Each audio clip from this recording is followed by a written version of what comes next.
signal to the furthest reaches of space. A message asking why, without a reply, floating endlessly. All of the places that pass in front of me. All of the solid colors that make up the how and why of you and me. Of you and me.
Hey now, what's up everybody? Tuesday coming at you, Stratford, Connecticut, 1:47 p.m. on the dial. What's up everybody? Hope you're ready for a meaningful time. And we are here for another pre-stream in which we don't know what wonders await us. Will it be a dud? Will it be a banger? You never quite know.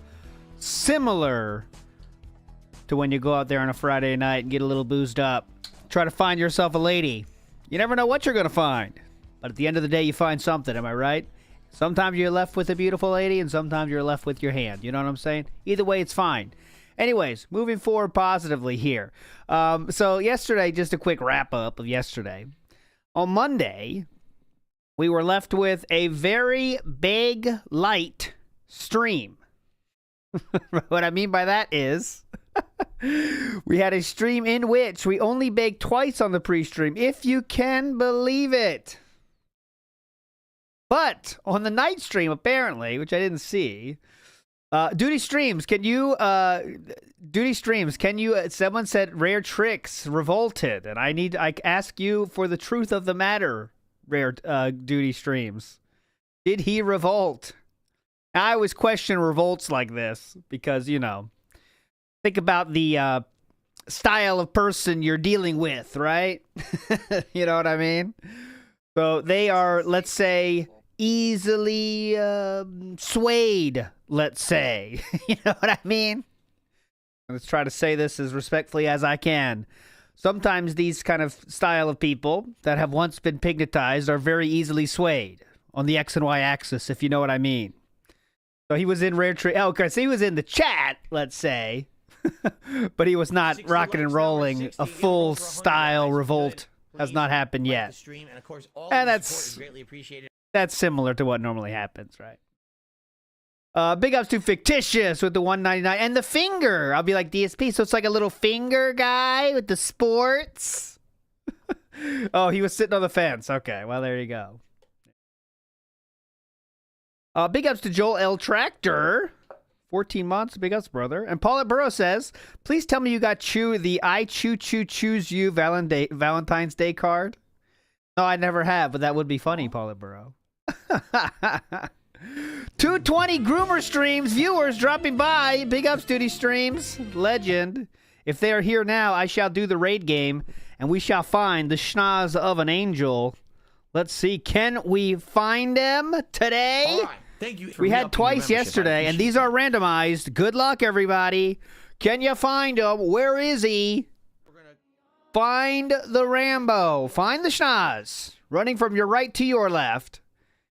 Easy to find sometimes. Sometimes it's harder. I need to get a new raid thing, actually. You know what I mean?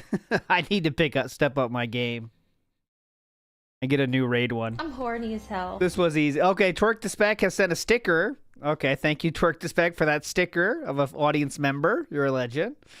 Okay, so today, we're going to start the festivities today with a story of marijuana. The devil's lettuce, the devil's salad, the wacky tobacco here.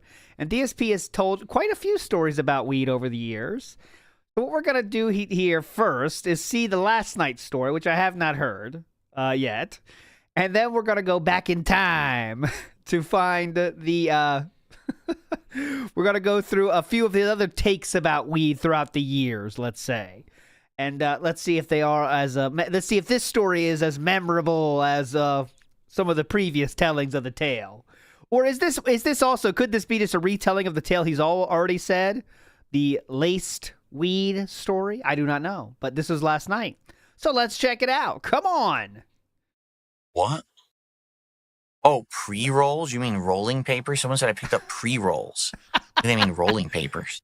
Not sure, though. What's a pre-roll? Have you ever, John O'Bon asked, have you ever partaked? Yes, I have partaked. First time I partaked was in high school, and there was a little period there where I was kind of into it a lot, but then I kind of just didn't kind of, I think because I had, my girlfriend was there and she wasn't really into it, and like she kind of dictated my life at that time. I'm not afraid to admit that. I'm not above admitting that. And that was more important to me, so I stuck with her, and she didn't like it, so I didn't do it. Yes, thank you. Duty streams is correct. Yes, that's the correct word to use in this case. Absolutely true. Absolutely. Absolutely true. That was my first girlfriend. We stayed together for 4 years. At high school, 4 years, that's like a 20-year relationship. Come on. Cut me some slack. And then I stopped it. And then in college, I did a little bit. And now keep me away from the alcohol, I do once a week partake in the Delta 8 style stuff. I don't want to turn into rich too much, so I just do it once a week, and that keeps me regular. Anyways, edibles, yes. I don't want to smoke. My parents smoked when I was a kid, and I hated it. And that made me not smoke, honestly, I think. You know what I mean? But anyways, Duty Stream says, simping for Eve, turn in your detractor card. Not simping for Eve, simping for my first girlfriend. She was a legend. Actually, she wasn't. She was a total bitch. And I've told the story before on the call-in show about how she was a total bitch. And I should have broke up with her many years earlier. We're not getting into these. How did this happen? How did we get into this zone? I'm not doing this. It's not going to be a confessional style show. Not happening. She did not cheat. No. Okay. I'm changing topics. Fuck this. How'd this happen? All right, moving forward positively here. Let's get to DSP's tale of the weed, okay? I'm not talking about this. What's going on here? But we called them back in the day. We didn't call them pre-rolls.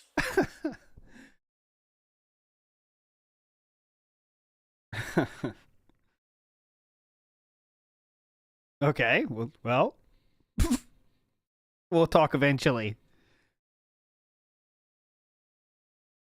We'll talk eventually. I'm not paused, by the way. We'll talk. Hang on. Just give us a second. I didn't smoke. Well, I did smoke. I didn't roll them, though. That's for sure. And I only smoked a few times. I didn't like it. I did not like it at all. My friends liked it a lot more than I did. I don't know why. It didn't really... I would say out of all the times that I smoked marijuana, I can distinctly remember a few of them. Like, I remember the first time ever was on my best friend's father's boat. Where it was docked and we used to hang out in it at night. We weren't supposed to be there, but we were able to do it and no one ever bothered us. So I remember once was that was the first time I ever smoked, and I don't really feel like it ever hit me. It wasn't that good. The second time it absolutely did hit me, and I remember we had a night of discussion where basically like the endorphins were flowing. So anything you talked about felt like the best conversation ever. Or so. Is that from the endorphins running? Oh, the endorphins were running. Let me tell you. The endorphins were running. Okay, so let me translate. The first story was they went on their friend's boat. They didn't give him anything, you know, so they probably gave him a cigarette to shut him up. And he said, I'm not really feeling it, guys. And then the weed got his endorphins running. And every conversation was deep. This is from movies, isn't it? Right. You know, when they show the movies, like, they talk about stupid stuff when you're a weed, and Philip is like, oh, yeah, that's definitely what they do, Yeah, it was like every conversation was wild. It was pretty cool. It was wild. Were flowing, so anything you talked about felt like the best conversation ever, for some bizarre reason. And I remember once, we all smoked up at my friend's house, but I was already drinking, and when I smoked and drank at the same time, it didn't agree with me, and I got really sick. I remember that. And I remember the last time I ever smoked marijuana was the time when we smoked, and apparently it must have been laced with something. Because we literally lost a day. Like an entire... Okay, so this is a story he's told before, the losing a day. Let me hear the third one, though. Remember the last time I ever smoked marijuana, we all smoked up at my friend's house. We all smoked up. He tried to be cool. Yeah, we all smoked up. But I was already drinking, and when I smoked and drank at the same time, it didn't agree with me, and I got really... smoking and drinking together, those two things. The forbidden combo, am I right? Drinking and smoking, can't do it. That will fuck you up, absolutely, definitely. Sick. I remember that. And I remember the last time I ever smoked marijuana was the time when we smoked, and apparently it must have been laced with something, because we literally lost a day. Like an entire day. We have no clue what we did. We must have gone around and did something, but we woke up. Right. And we were all like really groggy. Right. And we were on the floor of our college dorm. And we woke up. We're like, why are we on the floor? You know, we have beds here. Why the fuck did we sleep on the floor? We have no clue. What? And we were... Dude, what? Someone maybe take advantage of him or something? What's going on here? How did that happen? You lost a day? Maybe abducted by aliens. Maybe, yeah. Whoa, man! Why are our pants down? Whoa, that was nuts. Why are we all naked? Oh my god. Beds here. Why the fuck did we sleep on the floor? We have no clue. And we were looking around and we're like, what's going on? And we looked at the clock and it was like, What's going on? Like 4 p.m., something like that. We're like, 4 p.m., what day is it? And we looked, it was literally a whole like day and a half after when we had smoked. And we were like, what the fuck just happened? This doesn't and then we make realized sense, we were supposed to go to dinner with my What? friend's parents that night. And we were like, fuck, we got to clean up. We got to, we got to be ready for this. We were supposed to go to this dinner. Like, what happened? And after that, I had enough. I was like, dude, guys, I'm never doing this shit again. Like, not it was the weed. I know it wasn't the weed. I know something was in that shit that hit us so fucking hard that we lost the whole day. And we're like, dude, I'm not doing this dumb shit ever again. You know? You don't know when you're getting it from. I mean, today, if I were to smoke up, obviously I would just go. Then we went to Vegas and like we saw Mike Tyson. Somehow we ended up in Mike Tyson's house, right? And then one of my friends, he got a tattoo on his face. It was nuts. Somehow, you know, what 80s movie did all this stuff come from? That is correct. What 80s movie is this? As Nerd Brew and I agree. Which movie is this? Can we put this together, somebody? There was a tiger there. And we gave him some steaks. It was nuts. Go to the legal place here in Washington. Back then, there was no legal place to get weed. So you're just getting it from someone you don't know what the fuck you're smoking. You know? Definitely. Really true. Really true. I don't know if excited is the word for Avowed. I don't know if I'm excited for it. Okay, is that the end of it? Okay. Well, here's some fun stuff. Yeah, Risky Business is a possibility. That's true. Hangover, Animal House. Oh, yeah, all these movies he loves. Beetlejuice. Oh. All right, if you're going to lay here, you can't bitch when I move. You hear that? My cat's getting older, and he just is more grumpy by the day. I'm just being honest. Come on. God. I'm frustrated today. Come on. Can we be chill? Big ups to Beetlejuice 3, who says he told his friends, guys, I'm not hitting the weed unless I hit my tips goal. Oh, yeah, different kind of tips goal, though. You know what I'm saying? And Beetlejuice 3 again says, DSP knowledge of weed comes from Dazed and Confused the movie. Me and Ben Affleck smoked, then started paddling freshmen. Oh, he would be interested in the paddling of freshmen, though. You know what I mean? Quirk to Spec says 220 blaze it. Hell yeah, get them up 220s. Come on. Oh, let me tell you the names. I got to read you the names because if I don't do it now, I'm going to forget. Right? It's some of the names from last night. I'll just read a few here. Where is Burnell Dent? Classic. My favorite football player. Burnell Dent. Famous Pittsburgh Steeler. I mean, excuse me, not Pittsburgh Steeler. Green Bay Packer. Here we go. Next we have Keno Casino Bouncer. Fat Balding Pet Lolcow. Thank you all we have today. I appreciate it. 220 cams to watch Cat and Tyrone. Now that tells a little story. I like those. Ooh, Keno Casino card too, right on time. That wasn't a very We good have one. I Am Not Racist, Kirk Sock Reel, Fridge Stuffed, Real Full. Celebrate Gout 220, which is a classic one from Celebrate Gout 100. It's changed to Celebrate Gout 220. These are all banned by DSP Gaming, by the way, so you know you read it. DSP's Toupee Reel. DSP's Kick Clips tab, LOL. Walter Grow Op 220.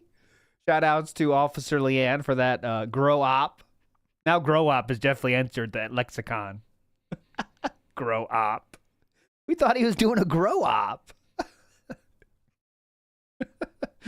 Duty Stream says chest ticks are a hell of a drug. Chest ticks.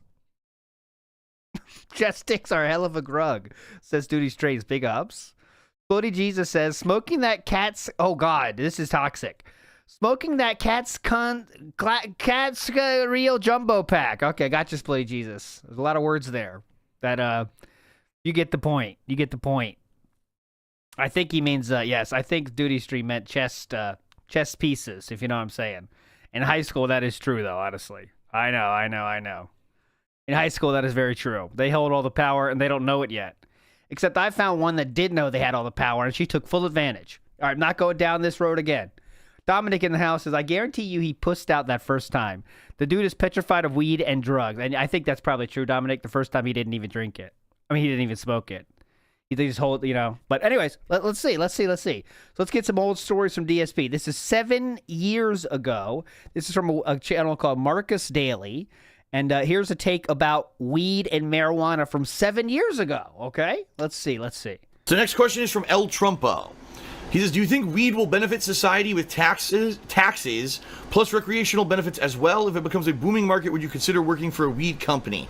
Listen, marijuana is much like alcohol and all other kind of regulated substances in the United States of America. Go ahead. Is it a horrible substance that will ruin your life?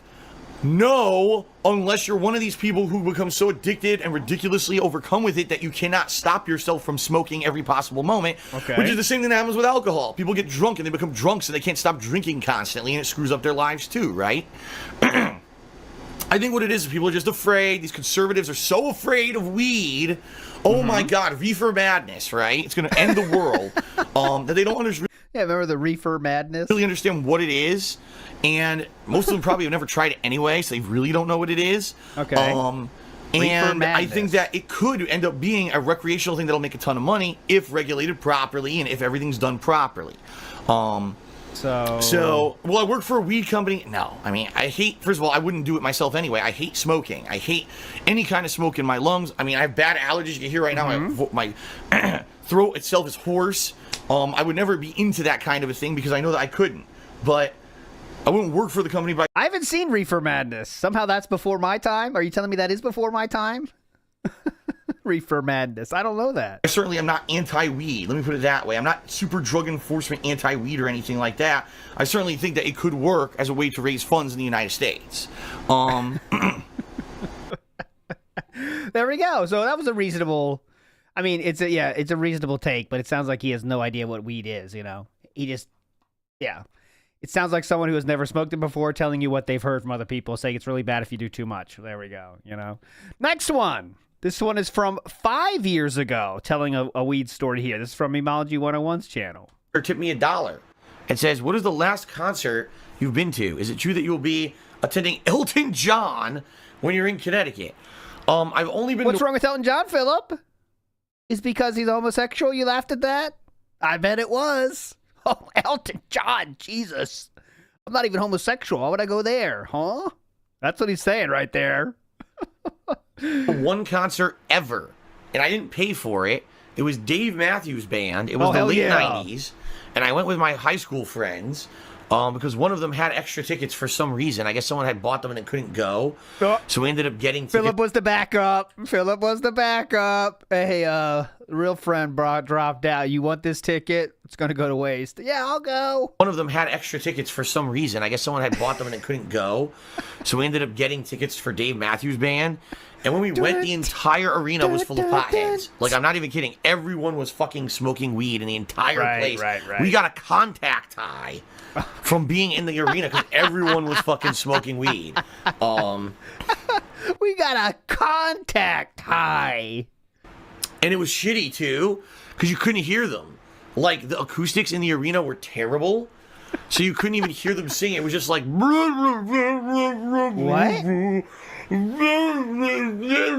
That's all you could hear. And it was like, wow, I guess people are so high and they know the music that they know what song they're singing. I bet Philip has never seen a concert. It's like, this doesn't sound like the CD. Huh?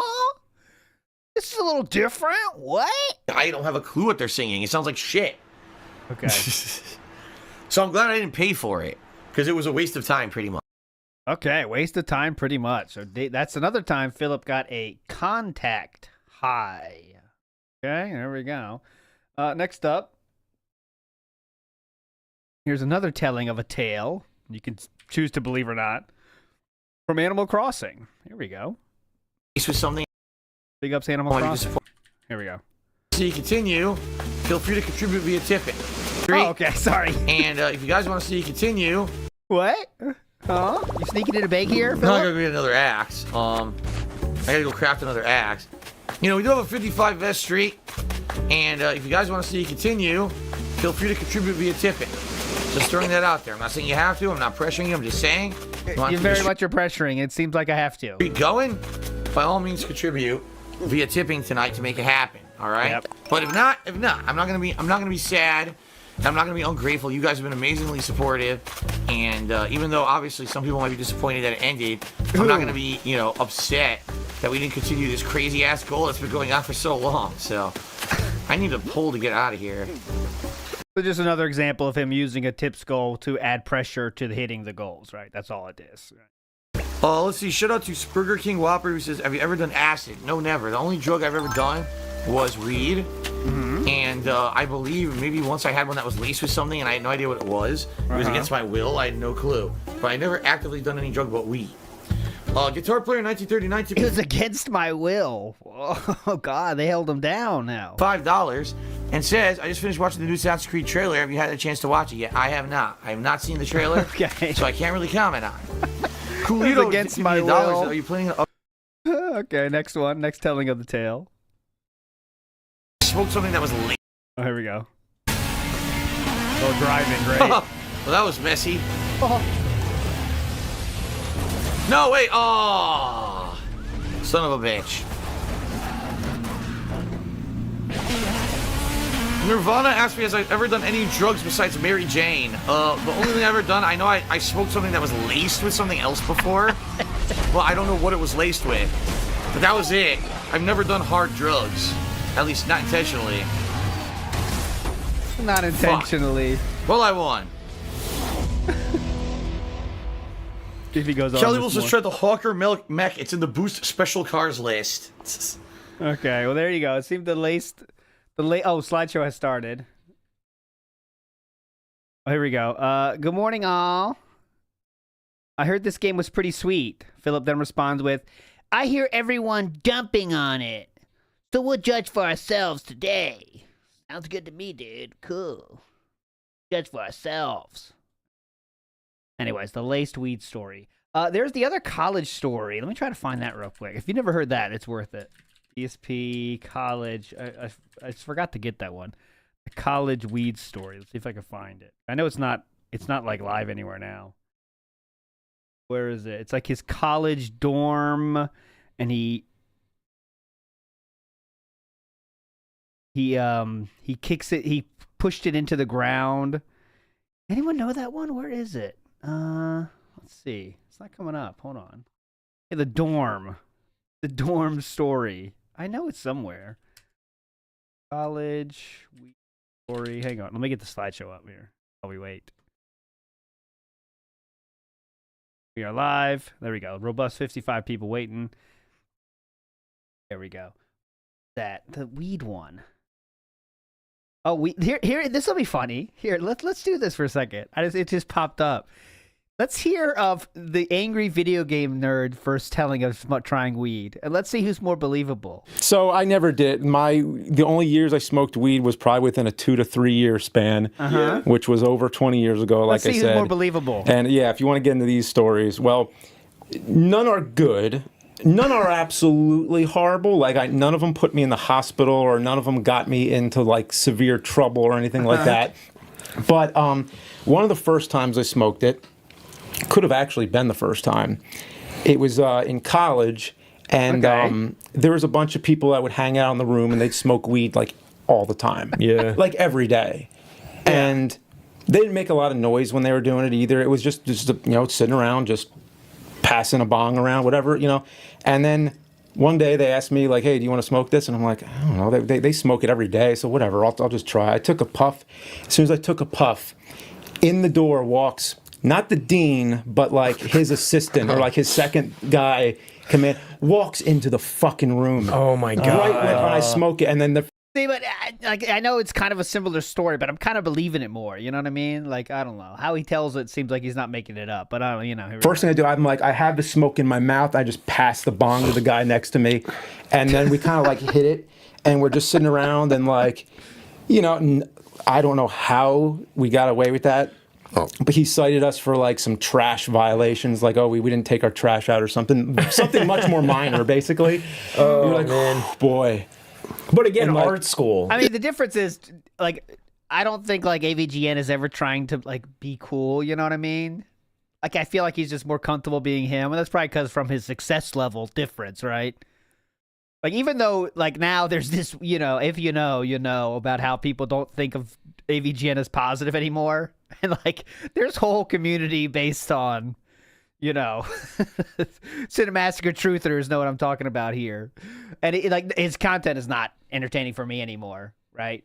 But he still is very confident in what he is, right? I don't think he'd like. I don't know. I just don't feel like he would make shit up to say it. You know what I mean? But Yeah, it's to be expected. Yeah, I mean, it's to be expected, but it was not tolerated. Like, you got, like there was letters before that were like, hey, we already had to expel like 10 students for coping. Yeah, I'm not coping. I stopped liking his stuff a long time ago, but it is funny. It is funny how like people hate on him now because like he was once out, right?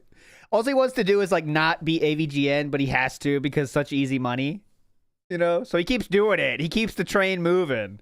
But, he's like, God, I kind of wish this train would just end. You know what I mean?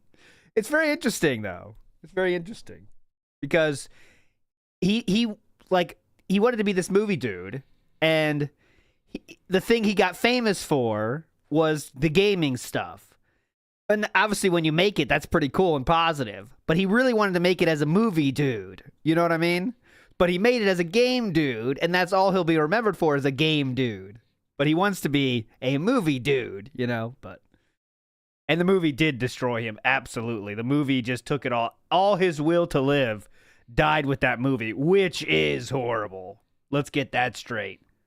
Kick-Assia is a way better piece of cinema than that. Way better than that. Kick-Assia is a cinematic masterpiece if you haven't seen it. Very funny. Hilarious. No, it's not that good. It's not that good. But it's pretty funny. I do want to see if there's any talk of on the Daily Wrap. I wanted to see, because I heard in the late stream, the bacon was just turned up back to level red, right? But, oh God. We're back to these thumbnails, by the way. These great thumbnails, like these cringy ones. You love these, guys. Yeah. Chill with Phil. Here it is. Let's chill with Phil. Woo! Let's see if the Daily Wrap, do we go back to a full investor report or not, right? That's what I'm interested in. I'm skipping all schedule talk. Good evening, everyone. Phil here, and welcome off talking about various topics. They They're all don't care. excited, and they get all Halfway pumped through. up, and they're engaged, and they're cheering, and they're super chatting, and they're tipping. And Here we go. Okay. we didn't hit the goal at all. In fact, we hit What? on keyboard and mouse. But now that I'm actually playing them on keyboard and mouse, I'm actually doing well. I'm getting kill streaks. I'm kicking ass. I'm sniping well. And people are like, holy shit, never knew. Okay, Grandpa. Yeah. If ever I just like, I'm kicking ass. I'm taking names. I'm chewing bubble gum. It's amazing. I'm a badass. kind of focused on it and had the right tools, I probably would have been doing good at these games all along. So I actually did pretty well. We had badass. fun, okay? But we didn't hit the goal at all. In fact, we hit just around halfway to our goal. And listen, I'm not freaking out about it. We're all good. We don't always have to hit the goal. Particularly with Call of Duty, it's confusing. And the reason I say that, Oh, please. it really is the definition of hit or miss. There is some Call of Duty I guess we are back to investment meetings, aren't we? I guess I got my answer. streams that people come in and they're all excited and they get all pumped up and they're engaged and they're cheering and they're super chatting and they're tipping and everything, right? Today, not so much. Today, most support, again, came in during the podcast. I think the entirety I was playing Call of Duty, I made $15. So it's very weird. You just can't judge, right? You don't know when you're How going to dare do well with certain games, and Call of Duty is definitely one of them, okay? But then the late stream, all right? Conclusion of Ninja Gaiden 2 Black. I didn't know how long it was actually going to take me to beat Ninja Gaiden 2 Black. I didn't know how much I really had left.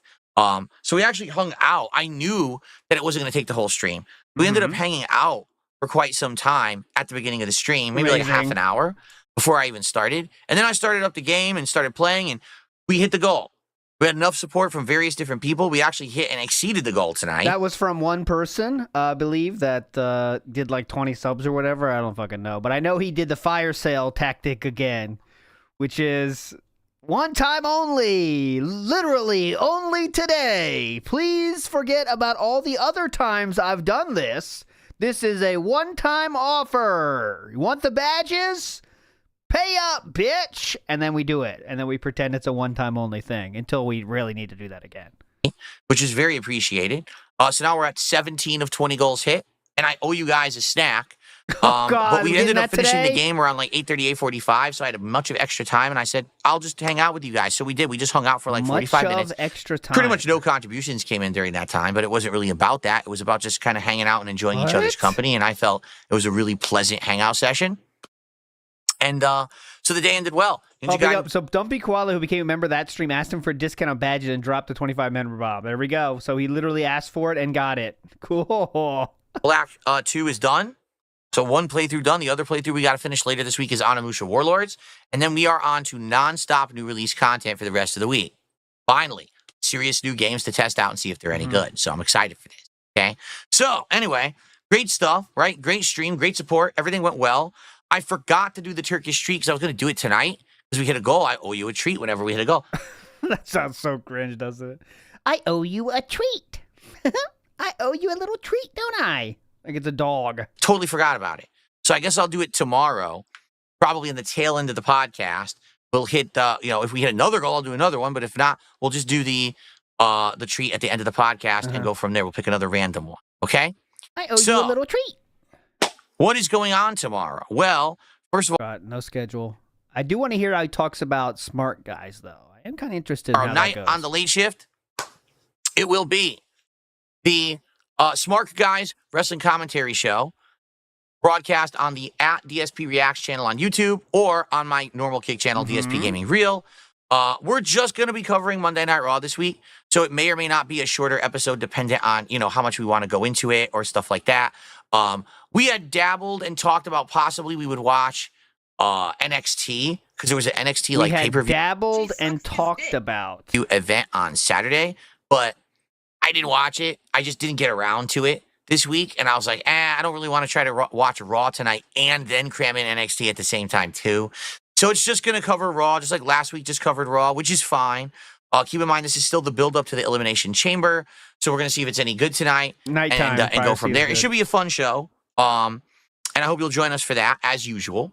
And hopefully, what I'm hoping is we're at 17 goals out of 20. I'm hoping that we can hit a couple goals tomorrow because my goal is to do DSP Tries It of the Shamrock Shake plus more from McDonald's by Thursday at the latest. Because it would be perfect to fit into my schedule for everything, how things going with my wife working and cooking or whatever. Yeah. It'd be perfect. Remember, there's no pressure with this new system. To do it either like Tuesday, Wednesday, or Thursday. So we have like a crazy supportive stream tomorrow. We could do it tomorrow. If we have supportive streams over the course of tomorrow, maybe we'll do it Wednesday. Or maybe we just, have enough that we'll get it done by Thursday. But any of those would work fine. Okay? Okay. Sounds good to me. No pressure, though. So let's see how it goes and go from there. All right? And be sure to watch the highlight of me discussing this moderation topic that we talked about. Oh, yeah. He made a clip about a moderation topic. Oh, that's going to pop off. That's definitely a clip. That's going to hit the algo real hard. It's called The Hypocrisy Exposed. Does DSP moderate too much or not enough? That's going to take over the internet, dude. 500 views right now. It is, and climbing, I should say. 10 hours ago, 500 views, going nuts. Does DSP moderate too much or too little? Find out here. Oh my God. Massive. KC91 in the house says, non-American here. How does retirement work over there? I can't imagine the guy bake streaming at 70 if he makes it that far. Well, he is self-employed, so he's responsible for himself, right? He's responsible for, putting money away for himself, right? Which, as you know, he is not doing. So, really bad situation he's getting himself into. You have to be saving all the time for your own retirement. He does pay into Social Security, so there we go. He will get that, okay? We will be getting that. But, I mean, it's not enough to live happily, right? How long has he been? I mean, is that confirmed, Social Security? I don't remember hearing that. Or have I? Let me search. Let's see. Let me see if he's mentioned it. Let's see.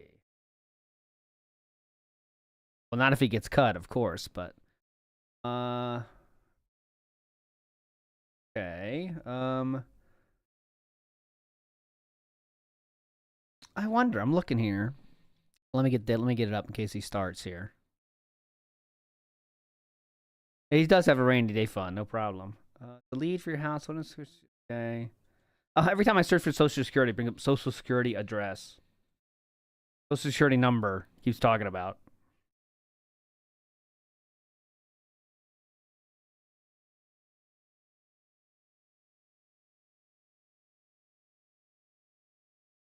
Can't find it. Anyways, so I guess he is paying through, but I just can't see him talking about it, honestly. But anyway, he's not saving anything. Oh, it's required. Okay, so yeah, there you go. I know I am. I just don't think he... Is that something it's automatic, or is he doing it? I wonder. Now you got my interest. It's kind of a boring topic, but I'm still interested in what he said he has done it. Right? But anyways. Anyway, automatic. Okay, Street Panda says automatic. You have to pay 15% self-employed. Okay. And is that with your taxes? I wonder. I don't know why we're in the financial zone here. Breaking out of the financial zone. Anyways, I am interested in tonight on how Smart Guys goes and how Triple P will play. I call him Triple P will play this. Because Philip is clearly kind of down. Broken-hearted boy right now, as we all know. Yesterday and the day before's low, let's say low energy streams are very good examples of this. If Triple P brings a grill fill to the likes of which he has before, I don't know how Philip's going to handle that, right? He's a broken man right now. Triple P is going to bring it during that as well, during this down period. I wonder.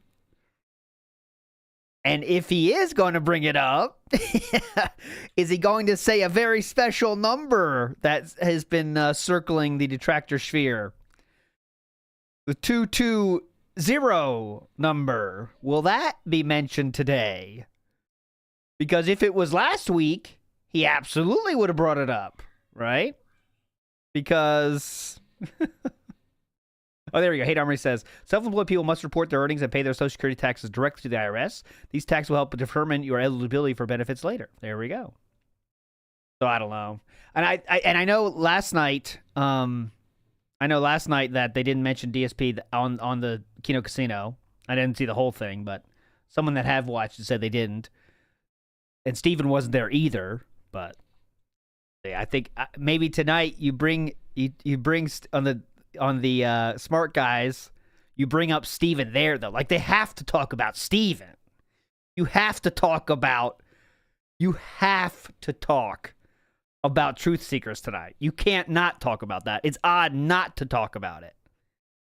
You know what I mean? So how's that going to go?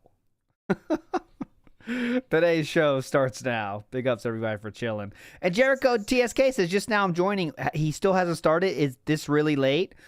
This is the new norm. Like 11:25 his time is the new normal. Remember, it used to be 11:15. Now it's not. Big ups, Jericho. And thanks, by the way, for letting me know about the Pat Sajak question that was asked yesterday night. I don't think we got any last night, but let me know if we did. We did add are you a dill person to the list? So that is the list we're working on right now. Big ups, everybody. And whoever asked that, are you a dill person? You are a legend. And the target today, were you frightened by a fish? That's our target. Come on. Guess what? It's finally time to check out Avowed. We have heard so much about this game, positive and negative, over the last several months. It's finally officially in full release today. That's right. You don't have to pay a fortune to play it early anymore. And so we're going to be checking it out, and I'm excited for this. But before we get to that, this morning, breaking news literally happening like 15 minutes ago. Literally happening? This morning, breaking news literally happening like 15 minutes ago. It's happening! Guys, it's happening! It's happening! Thank you for re-upping your membership. It's happening! One of the most bizarre stories I think I have ever covered here on the show. It's happening! And I've ever heard in the gaming industry. A game that is literally crushing it right now in revenue and player numbers has just laid off its entire dev team. Oh my God. No. Not like this. No. We'll get to the bottom of this and more Layoffs. on today's episode of the Level 1 Podcast. Layoffs in the gaming industry? What? Oh. Tricorder Transmissions in the house as he's a waiter banking on inheritance. Big cups. Big ups, Tricorder. Yeah, you're right. He is a waiter with getting tips. Mike Starr says, this has been a fun time. A shame I was doing real life things and missed the Cop 220 film. Big ups, everyone. Well, Mike Starr, that's the best thing, though. You can always catch up. It's always waiting for you. Big ups, Mike Starr.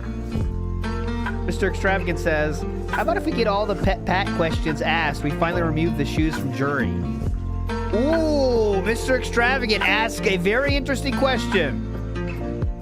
He says, once we clear the Pat Sajak questions, can we remove the shoes? Alrighty, good morning, everyone, and welcome to the show. What say you? It's interesting. Very interesting. That would be a reward, wouldn't it, Mr. Extravagant? We'll see. I'm not agreeing to that because then it turns into Goonernish, and I'm a Gooner style. The shoes keep us level-headed here. I think if I let those out, it goes to pandemonium instantly. So, Mr. Extravagant, I'm not agreeing to that right now. I am not agreeing to that right now. I'm not. All right, let's go. Today is Tuesday, the 18th of February, 2025. I'm DSP. Maybe no. Okay, we'll go to socks, and then we'll do another goal. Right? It's a whole goal process here. We could drag this out for years, no problem. And with me today is Jasper Kitty, but he's on the floor down here. He decides to jump up and, actually show off on stream like he tends to do. That would be nice. I'm sure at some point he'll probably get up and walk around a bit. Anyway, I hope that you're all in good spirits, and I hope that you're ready for a chill show today. We're gonna get some updates on various game playthroughs that I'm doing. Call of Duty, as well as Ninja Gaiden 2 Black, which concluded yesterday. I'll give you an update on how we're doing with our goals for the week and how we're actually getting quite close to a big reward, which is excellent.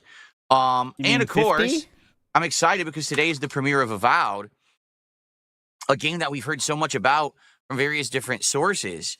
And I'm interested to see how good it is or isn't. But for me, the big thing today that literally just happened, that's going to be a huge chunk of our show, is that, ladies and gentlemen, Marvel Rivals. That is right. One of the biggest games of the last several years. Overwatch killer / copier that is crushing player numbers on Steam and making money hand over fist in microtransactions. Oh, let me get kick numbers up for you. Hold on. Has laid off its entire dev team. Okay. So we've been having all of these stories over the last year about, games, if they don't do well, basically it's like make or break because studios are closing and people are getting laid off. Huh? And it's like, okay, well, at least some of these games are doing well, right? Oh, God, well, guess what? It doesn't even matter if the game does well. Apparently, the games industry is such a tumultuous industry right now that you can still lose your job even if you make an insanely good game. You think? And you might say, this can't be true. This is an exaggeration. Yeah. We will cover it today. It was breaking news. As I was setting up this stream, it broke. And I was like, I got to cover this because I've never seen this happen before in my 16 years as a creator. Oh, my God. This is unprecedented. In my 42 years on this planet. This is unprecedented. I've never actually heard of something in business doing incredibly... Okay, poll question is now, I just thought of it here because you know what he's going to talk about. Is he going to mention how he also was laid off? Yes or no? Easy poll. Go. Can he avoid making it about him? Find out next. We shall see. Well, succeeding and making tons of money, and then everyone losing their jobs as a result. Not once. So, I guess we're going to see. Let's talk, okay? But before we get to that, we have many other things to discuss. First of all, you may be saying, what is with this psychedelic light show? Oh, God, that's the first thing I saw. Psychedelic light show. On the podcast. Well, if you don't know, Avowed Does he know what psychedelic means? It's our big new release for today. It's the first of 4 straight new releases that we'll be covering this week. That's right. Today it's Avowed. Psychedelic Tomorrow it's Lost Show. Records. Thursday it's Fatal Fury City of the Wolves beta. And on Friday it's Like a Dragon Pirate Yakuza. Incredibly colorful game. I believe that one of the things in one of the plots in the game is that there's some kind of a curse or an infection or a rot, but it's like colorful. So Hey. you may have noticed that in all of the artwork and everything for the game, that it has this like crazy rainbow color scheme. And I said, I'm just going to go crazy today with a rainbow color scheme of RGBs. So I hope that you like it. If it's You are wild. You're out of control, dude. Reel it in, man. You're going nuts. Calm it too down. unbearable, let me know. We can change it. Or I could actually make it not be as bright. Yeah, I think the lights perhaps are a little bit my too bright for God. this. Maybe I should lower them. I can't even see. Yeah, pretty crazy. What's going on today in gaming news? So Turn it down. I wanted to cover that. You know what? I am going to lower these lights a tiny bit. I think they're a little too bright. Let me, let's see here. Here we go. We'll go like this. We'll do that. Big ups Quasar953 says, does Phil not know what a contract worker is? That was my question too. Like, they made the game. Once you make a game, you don't need as many people as you once did, right? I mean, you'd think, right? But I don't know. I guess we're going to find out. Don't worry. I'm sure he'll tell us in a very educated manner about the whole story. Don't worry. And we will do... Okay, well, that. perfect. Okay, let's see how this looks now. Oh, God, that's great. A little better, a little less intense. It was a little too intense around me. I looked like I was nuclear glowing. It looks a little better now. I just lowered the intensity of all the lights. There we go. Okay. Thank fuck. I was about to end it all. It was too intense. Good stuff. So, hope that you guys are excited to chill today. It's a good day. So what's on the schedule? Let's talk about the agenda for the week because now I don't want to go through that. Channel in the house says, are you listening? Are you listening, Kylo and Linda? Jobs aren't there. Big ups, Channel. Vike says, here's my Flatman B tip. Champs League is better than Phillip. Well, Vike, that is true. We got to say, give me a weird story next time, Flatman B. Flatman B Vikes. Now the week is starting to really come together. Good. Okay, don't care. 4, which is what I was trying to unlock with the sniping. Like, I was doing really well with it. I was shocked how good I was doing. But then I went crazy with the drill. I actually had the drill as a melee weapon, and I was running around drilling people in the face. You put the drill to their head, and you zip it in their chin, and then they die instantly. It's pretty brutal. Okay. So that was a lot of fun yesterday. Okay. Did we hit the goal on that stream? No, we didn't. We got about halfway to the goal. Okay. But, you know, I'm not disappointed. Every single time that I play Black Ops 6, it's up, down, and left, right, and hit or miss. You never know what's going to happen with that. Up, down, left, right, hit or miss. Sometimes we get a ton of people showing up, engaging and supporting, and other times we don't. It just seems to be all over the place. But the thing is, and this is the truth of the matter. Oh, please. Some people have said to me, Bill, it doesn't consistently bring in numbers and it doesn't consistently hit your goals. So why do you keep playing Black Ops 6 so much? Like, you play it at least once a week, if not twice or more. And the answer is very simple. Because now that I'm playing on mouse and keyboard, I am genuinely enjoying getting back into first-person shooters. Very believable. Despite the fact that I don't think that Call of Duty is super amazing like it was back in the day, I'm seriously having a ton of fun. Like, just watch me play yesterday and watch me get something going with the sniper rifle, and I'm like, ba-doom, ba-doom, just taking people out left and right. It gives you that rush of endorphins or whatever, but you feel accomplished because I'm doing it on mouse and keyboard. Get help, man. Get help. Oh, the endorphins. I'm going rat, tat, tat, bada boom, bada boom. Endorphins going nuts. I'm a badass, by the way. Everyone's watching, going nuts. It's awesome. Rush of endorphins, just taking people out left and right. It gives you that rush of endorphins or whatever. When you feel accomplished because I'm doing it on mouse and keyboard. I'm not on a gamepad with snapping auto aim and quick scoping bullshit. I'm actually playing legit on the right controls you're supposed to play the game on, and I'm actually doing well. Oh no, we have to do it. If he says it, we have to play it, right? Oh, not that. If he says it, we have to play it. I'll just play the ending part. If he says it, we have to play it. Let me be clear. Now, no logic, no reason. Fucks stole my grocery bags for an endorphin rush.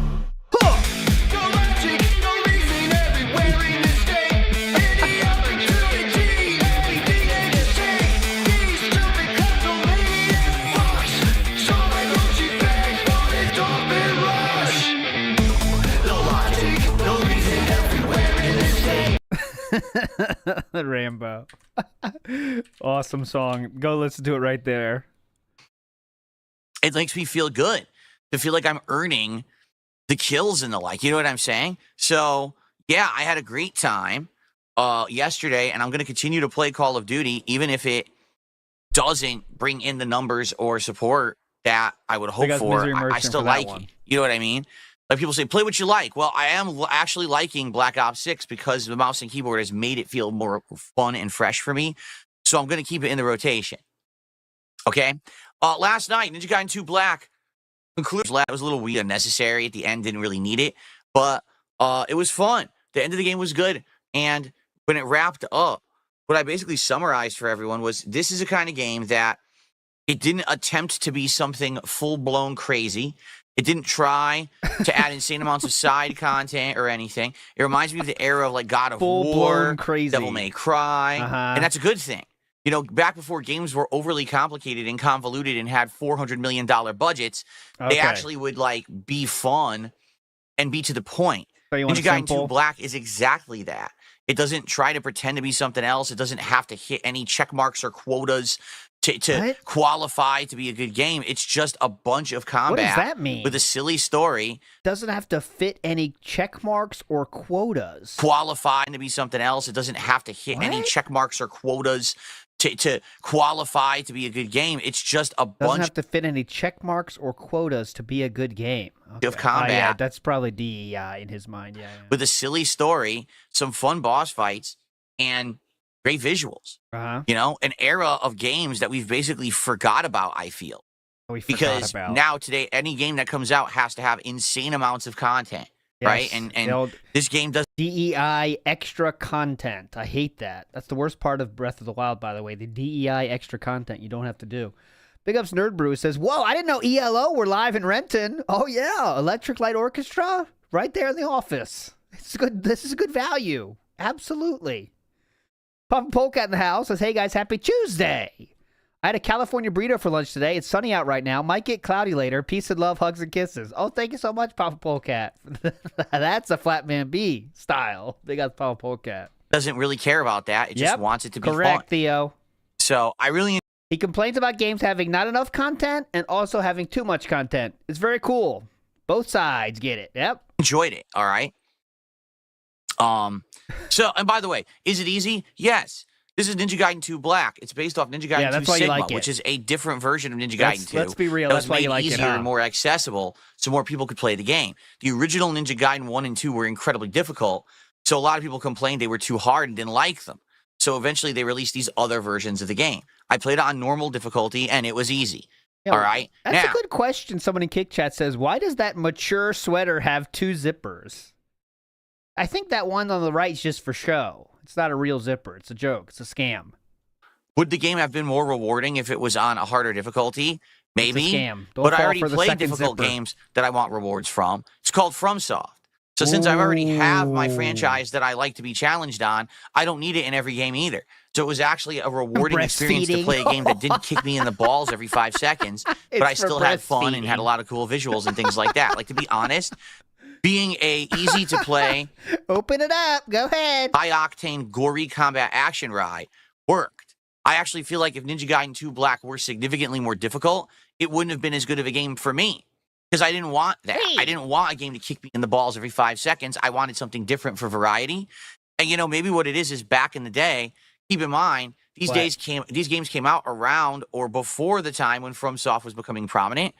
So maybe these were known as the more difficult games, right? Before FromSoft took up that mantle. But now FromSoft is dominant in that space, so we don't need this game to be difficult, in my opinion. You can disagree, and by the way, you can easily select a harder difficulty and make it harder for yourself if that's the experience you're looking for. I wasn't looking for that. I liked it as is. Okay? FromSoft's the only hard game. You know that. In regards to this week, let's talk about everything you guys can expect. First off, today is the premiere of Avowed. First entire gameplay stream will be Avowed. I agree with the take, by the way, not to get derailed, he's just being so boring, that FromSoft games, the difficulty allows you to kind of, not it doesn't allow you, but it enables people to look past some of the jankiness, right? Because, oh, that's part of the difficulty, right? Like, if it wasn't a difficult game and it also had that level of jankiness, especially the early ones, it would not be as seen as very positive, right? But they're so difficult, you kind of like, oh, that's just part of it. You got to get over it. Fuck you. Yeah, I'm talking about the older ones, not the newer ones, where they kind of streamline the experience. I've got it preloaded here on my gaming PC, and I'm ready to go. Yeah, I don't know if it's going to exactly. be any good or not. I've heard so many differing opinions on this game. Some people actually think it's really good. Others say it's actually really bad. And when you hear those weird split of opinion, you know something's up. There's no way it could be great and bad at the same time. Yes, it is. So I'm curious to see, as we play it today, you know, what we think, you know, because what I think may not jive with what you think or vice versa. We'll have to see who likes it, who doesn't. If maybe I speak jive, don't worry. none of us like it or we all like it, I don't know. I'm just going to play it by ear and we're going to see for ourselves what it's like, okay? Hopefully it performs well on PC. You would hope that on this gaming PC, it's going to run beautifully. I hope, right? I guess we'll find out. I am literally in a boot loop for Ubisoft Connect. I'm not even kidding you. You keep saying your version of Ubisoft Connect is outdated. If it persists, contact Ubisoft support. So I hit OK. And then it says initializing, and then it just does the same thing again. And I try to exit out. Better get a new computer. And it pops up again. I want to have to Control-Alt-Delete the fucking thing. Because the thing is, I'm not opening Ubisoft Connect, but it's linked with the Xbox app. So if you have the Xbox app, this pop-up keeps coming up. What a bunch of morons. Anyway, so we're going to bunch of morons. Play Avowed today, and I'm excited for that. Lay see them what it's off. like and go from there. All right. Tonight on the late stream, it is Smart Guys, my pro wrestling commentary show with my co-host PPP over on the DSP Reacts channel. That'll be around 7 p.m. Pacific time, running about 2 hours. And also on my Kick channel. Okay. And it's going to be about Monday Night Raw this week. Watched it last night, and I'll be honest with everybody. All right. Monday Night Raw right now is kind of just treading water. And what I mean by that is they don't have a lot to do right now. What? They're kind of really waiting for the next big pay-per-view event, Elimination Chamber, which is in like 2 weeks. So because of that, it's kind of like filler content. All right, it is. So I'm not expecting too much crazy stuff to come from tonight's show because there just isn't that much going on. The show wasn't great, but it wasn't bad. It was just kind of meh. We had talked about possibly watching... Oh, big ups. We hit big ups. NXT, because NXT did this like event this week, but I didn't get a chance to watch it. So because of that, okay, I can't really, we can't comment on it. So sucks that that I didn't get a chance. Really cool. to do it because maybe we've had something else to talk about, but it is what it is. So tonight, I think you're right on straightforward that. commentary show about Monday Night Raw over on DSP Reacts and on Theo says, I think DSP is going to find a way to soft kill Smart Guys, and I think that's kind of going to be it as well. I think we're looking for a soft way to end this thing. Right. the Kick channel, okay? Tomorrow, back to full-time game for free on PS Plus, which I didn't realize I haven't yet, and it follows the formula. Oh, tomorrow, by the way, that being said, will be tomorrow, and we will do Ack Factor tomorrow, okay? Tomorrow. And I'm cooking up a interlude with Mr. Ludacris, and I don't want to spoil anything else, but I'm still working on my submission, and it will be me and Mr. Ludacris doing something together. That should be pretty fun. And we got a lot of submissions. Should be a lot of fun. That'll be tomorrow. And no, it's not Ants. I did kind of think about doing Ants, but I wanted Mr. Ludacris to be the DSP, and I'm going to be the other player in our little impression, let's say. Of previous Don't Nod games, like Life is Strange back in the day, where it's going to be episodic, okay? And it'll be interesting to check out. I don't know if it's going to be good. Lost Records, it could be great, it could not be great. So we're going to give it a shot, and we're going to see if it's good. And if it's not good, then we maybe not continue with it when other episodes come out. Rambo, we'll see. not Rambo. The way I'm looking at it is this. Life is Strange, when it first came out, didn't seem like it was going to be any good. It was about a bunch of angsty teens, right? And you're like, oh, this is going to be cringe. And actually, I treated it like that. Like, I was the commentary and everything. But then all of a sudden, it exploded with this crazy murder mystery plot with superpowers. I was like, this is so intriguing. Where are they going to go with this? And then the first game ended up being quite good. Like, I really did like Life is Strange 1. I thought they did a great job with it. Now, the future games, not so much. For example, Life is Strange 2 is probably one of the worst games I've ever played. But then they did some good things like True Colors and then the recent... He treated her, by the way, he treated that game cringe the whole way through. Let's get it real. And also, they were in college in that movie. Double Exposure were both pretty good. So... I'm curious what they're going to do with this. All right, we're going to give that a shot tomorrow. It's only one episode, so we'll see what that is. Tomorrow night, we'll do some more Avow. All right, so we'll give Avow that game. It is very much like a movie. a couple streams before we make an utter judgment of do we want to keep playing it as a playthrough or do we want to just dump it, okay? Thursday. I'm excited for Thursday because it is the premiere of Fatal Fury, City of the Wolves, the new, and then the late stream on Thursday, we're going to wrap up Onimusha Warlords, of which there's not late on the first stream, and the late stream will do more of Fatal about Pirate Yakuza in Hawaii. I still am. I'm still trying to get your feedback from everyone here. How much will you sign up for? About if I'm going to be doing. What can you? Can I put you down for $10? This game can I or put not? you down for $5? Again, I want to. I want to play Pirate Yakuza in as Hawaii. much as I can. Dinosaur Tank. Want to be able to do an awesome playthrough. Stay for focused. You. Can you All focus? Right, up here, fill up streaming. I just don't know if people are going to show up and engage in support with this game. I would hope so. And a lot of people are saying to me, you should just play it anyway, regardless of the fact of if people show up. But the point is, I'm a public streamer. This is my content for the internet for public consumption as a product that you enjoy and hopefully you reciprocate with contributions. That's my business model. It doesn't make sense for me to make content that I know the vast majority of my audience doesn't want and that no one's going to support. You get it? And even if it's that... You want to see a sad picture? Someone added me on Discord with this. No one likes It's just sad. We need a change of pace here because we're getting bored. This is the definition of sadness, my friends. Here. I'll really depress you here. You want some more depression? Who wants some? This is your depression. Here we go. Great life, huh? At least you got Skyrim, you know what I'm saying? At least we have Skyrim. Riften is always waiting for the next adventure, despite what real life challenges we may face. The Riften thieves always are ready for more thievery. There's always another treasure around the bend in the world of Skyrim. Yet in real life, those treasures are harder to find. Anyways, yes, Pocock, that is absolutely real. And there is a similar one with the photo where the monitor is black, but this is absolutely real. This is what she was playing. It's not photoshopped. It's from, I don't know where it's from, actually. I think it's maybe Instagram or something. When she first got around, you know. At the expense of me not enjoying a game. Like this happened with Metaphor last year, where It could be Overwatch. To me, it looks like a magic user of Skyrim, but it could be something else. I mean, not that much of an expert. It looks like... There you go. Gaming experts can tell what that is better than me. No, it does not look like Skyrim at all, does it? Anyways. Oh, I would have loved Metaphor. I know it. 100% I would have played and enjoyed it. But I'm not really afforded the free opportunity to just play whatever I want. I need to have people show up and support. And with Metaphor, I played it for 12 hours. I gave it 12 hours of a chance, and people wouldn't show up. So what else can I do, right? It's a challenging decision to make. I still haven't 100% decided yet. I'm thinking about if I should play it this Friday or not. So yeah, you guys are right. I'll let you know. And please continue to give me your feedback. All right? Please. I want feedback on this, but I am definitely leaning towards playing it because I really want to. No one cares. I really am checking out here. See here. What do you guys want to talk about? Anything else?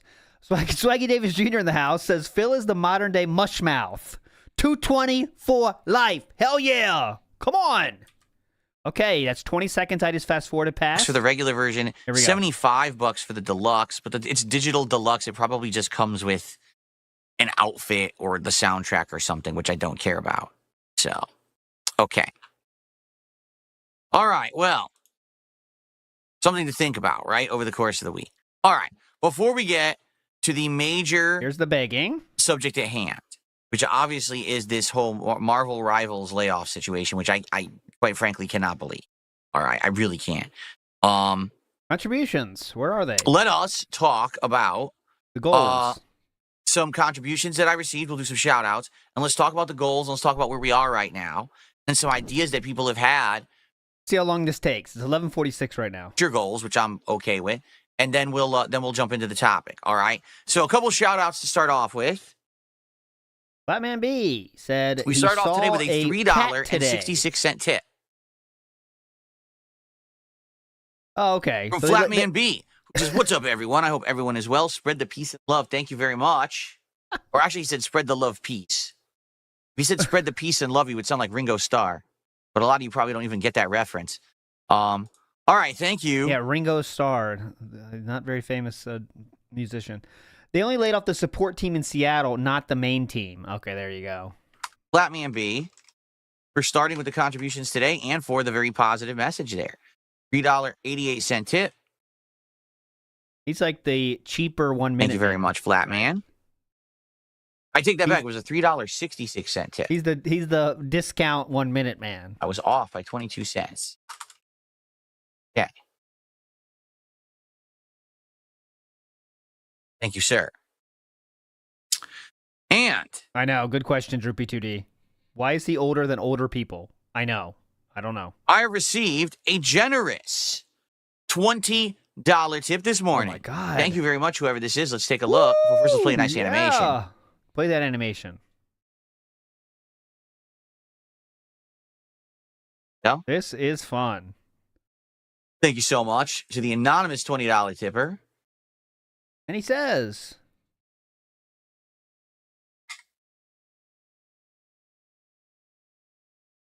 Okay, so the anonymous $20 tipper says the following. You've been dealing with a lot of BS, and I'm hoping this contribution will give you a nice positive start to your first stream of the day. Thank you so much. Appreciate that. It was short, it was sweet, it was to the point, it was positive, and I appreciate that very much. "Oh, thank you. keep it short." And yeah, okay, keep Okay. it short. And then we have James, just became a channel member. All right. Our first membership of the day. Thank you so much to James. Didn't say anything in the message, though. That counts for $3. It's up to 26 so far, so a solid start to our stream. Thank you. So let's talk a little bit, now that we got those shouted out. Where are we right now? Okay, yeah, I'm really wondering about this. Where are we right now? Well, we are at 17 out of 20 goals hit. All right, we've got good momentum. We've already this week, since I've been back on Sunday, we've hit 3 goals. Okay, Oh my God. it's good. Think about it. I streamed Sunday and Monday. That was 4 streams. We hit 3 goals. That's pretty darn good ratio. All right. Yeah. What is the reward coming up? The reward is McDonald's DSP Tries It, Shamrock Shake, plus a few other things. Some people said, "Well, I tried the Angel Reese meal." If you really want me to, unless there's something else that we can agree that I should get instead, I'm not sure. But at the very least, it's the Shamrock Shake that's the focus of this DSP Tries It. Right? This is a shake that I've never had in recent memory. I had it a long time ago, and I don't remember liking it at all. Like, I don't ever remember liking a McDonald's shake ever. I don't think they were very good. But I haven't That's had ridiculous. You can't eat a chocolate shake from McDonald's and not like it. It's made in a factory to be tasty. one in so long. Maybe it would be different today. I don't know. Okay. So that's kind of the Ridiculous. focus, but then we're going to get other stuff too. All right. I will not for the stand record, for that. okay. FYI, the McDonald's DSP Tries It that I did many months ago, which featured the chicken Big Mac, the McDouble, the chicken nuggets, and a fillet of fish. I tried 4 things during this McDonald's DSP Tries It. Was the most viewed DSP Tries It that I've done since I brought the series back, getting over 3,000 views. Whoa! Woohoo! 3,000! All the other episodes that I've done only have between maybe 1,000 to 2,000 views. So you might say, I don't get it. Why did McDonald's get so many views? Nothing you even just mentioned sounded that We bring this interesting. up Because it's every McDonald's. single day. See, this is what people don't understand about DSP Tries It. The reason a lot of people have always liked the series is because when I do it, you can then go somewhere that I tested the food from and try it for yourself. For example, I just did the Arby's DSP Tries It. And when I was doing the Arby's DSP Tries It, I tried the Arby's cheeseburger, which a lot of people didn't even know Arby's had. And it blew me away with how good it was. And I'm not kidding you, like 5 to 7 people, I think it was like 6, 7 people, all sent me pictures saying, I went to Arby's right after you, and that burger is freaking good. Right.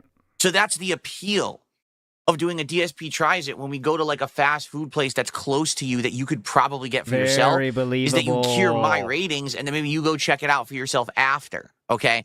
If I do DSP Tries It on a small local business out here that no one's heard of, it doesn't have the same impact. Take a look at the videos where I do that, where I try food that's not a major chain. It doesn't have nearly as much interest. You get it?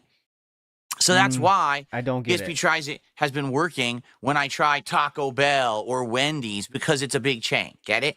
I know that it's not always fun to do a chain, and I agree that it gets very boring, especially when these places don't have anything new to test. So why are we doing it then? But I haven't done the Shamrock Shake in so many years. I'm excited for it. So I hope that makes sense, and I hope that you guys are interested in it. All right? Does not make sense. And by the not way, interested. I apologize. Zimmer P. Flans actually gifted a sub over on Kick, and I forgot to shout it out. Thank you to that's long to get it on there. I'm excited to hit 20 and do the DSP Tries It. By the end of today's show, I owe you guys another Turkish treat, because we actually did hit a goal yesterday, and I was going to do it on last night's late stream, and I totally forgot. It just completely slipped my mind. So we will do one of these by the end of this stream. I'll actually put the box right here that I can remember to do it. Unless that's distracting to you, then I'll move it. This is in the running for worst show ever, just being honest. You let me know if that's distracting to you or not. It is in the running It'll right remind now. me to do it. Writing this down on the paper, very important. This is one of the worst shows ever. Now, in regards to future rewards and DSP Tries It, people were already brainstorming over the last day about what the next couple could be. Oh, yeah, so one definitely. of the ways that we could do it, people said, what about Panda Express? Now, for those who don't even know what Panda Express is, Who doesn't love a good panda? it's kind of a joke, let's be honest. Panda Express is Panda an Express is a joke. Americanized chain of fast food restaurants. Yeah. They claim, just listen to this, they claim that they are gourmet Chinese food. Philip, it's a restaurant tagline. Right? I would find it hard-pressed. What are they supposed to say? Fast food shit? Chinese food that we made so Americans like? Is that what they're supposed to say? That would sell a lot of orange chicken, let me tell you. And a big stretch to say that anything inside of a Panda Express actually is reminiscent of real Chinese food.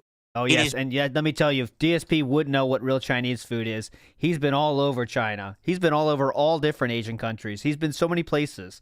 He can't keep track of all the countries he's visited. This dude's a world traveler. He knows Chinese food. That is true. I will give him credit for that one. He's been to Benihana. He's been to the Hong Kong Express. He's been to multiple Japanese steakhouses. He's been so many places. Like, he knows Asian food. I mean, that is fucking for sure. So, this is amazing. Okay, here we go. Let's see what he's going to say. Is 100% Americanized, mass-produced slop. All right, just to make this very clear. Definitely. It's not authentic Japanese food in any way, shape, or form. All right? I used to know people who worked at Panda Express. Okay? Oh, yes, you did. So I can did. tell you exactly how it works. You ready for this? Yeah, I hope we're going to talk about the phone line that DSP admitted to having. So when they made a fresh batch, they would call Philip on the phone, and he would come waddling over to get his Panda Express when he worked at the yogurt shop. He told this story on his stream. Let's see if he brings it up here. Huh? Sweet! We got fresh orange The vast chicken. majority of food that they sell is frozen. Comes in, mass frozen. Okay? They thaw it out. What do you want them to go catch some chickens outside? What do you want them to do? Oh, we got an order for orange chicken. Get the chickens. Come on. Cut the head off. Hang on. We're going to have to catch a chicken. They're extra fast today. We'll be right back with your order, ma'am. Hang on. And it comes in like big bags or containers, and they thaw it out in water. They put it into like a water container to thaw it out. All right. Then they proceed to add sauce, seasoning. They do add some fresh veggies to certain ones. You know McDonald's freezes stuff too, right? Or They actually have some fresh veggies they bring in every day, and they chop them up in the morning or whatever. hell yeah. And they basically do some basic prep, and they toss all this food into big, giant metal trays. Yes. Heater trays. Like everywhere else that does food service. Go ahead. Go ahead. Think if you go to a buffet, or if you go to a wedding where they have a buffet-style meal, okay? Yeah. And all they do is they put it up in their front area, the front of the store, so you can see the food, and then you order what you want. So what do they have? Are you like? Is this new information for anybody? What's the point of this? So get this: you pay for money. You pay money, and then you get food that you ordered. And it's like they have food there. They like put it in a plate for you. It's weird. It's that's how it works. Like you didn't know that. That's how it works. Have things such as teriyaki chicken, orange chicken, honey walnut, cashew, shrimp. Oh, he knows about couple it too, kinds of doesn't he? beef. Like they'll probably have like the beef and broccoli and another kind of beef. You know. Yeah. Very very fast foodie. And all you do is you order it, and they take one of those trays. That's the appeal, by the way. What is it? One of those plastic containers, and they just scoop it right in. Here, oh, you wanted your orange chicken? Oh, you want a teriyaki chicken? What do you want for your side? Fried rice, white rice, chow mein, or what would some you vegetables. like them to okay, do? Okay, here's your meal. Done. You know, nothing's fresh. They do it all in batches. Okay. What now, would you like the them to employees that do? I know used to work there. All right. I actually Yeah? had a good friend in the Street Fighter community who was like the manager of a Panda Express. Oh okay? god, this guy was a higher up. Okay, he was basically the CEO. He's my boy from the FGC. Okay, this makes sense. It's all true. Go ahead. And he basically told me the following. All right. You can get really good food at Panda Express as soon as it's fresh, but it has to be fresh. When they make it fresh, it legit tastes great and it's not that bad.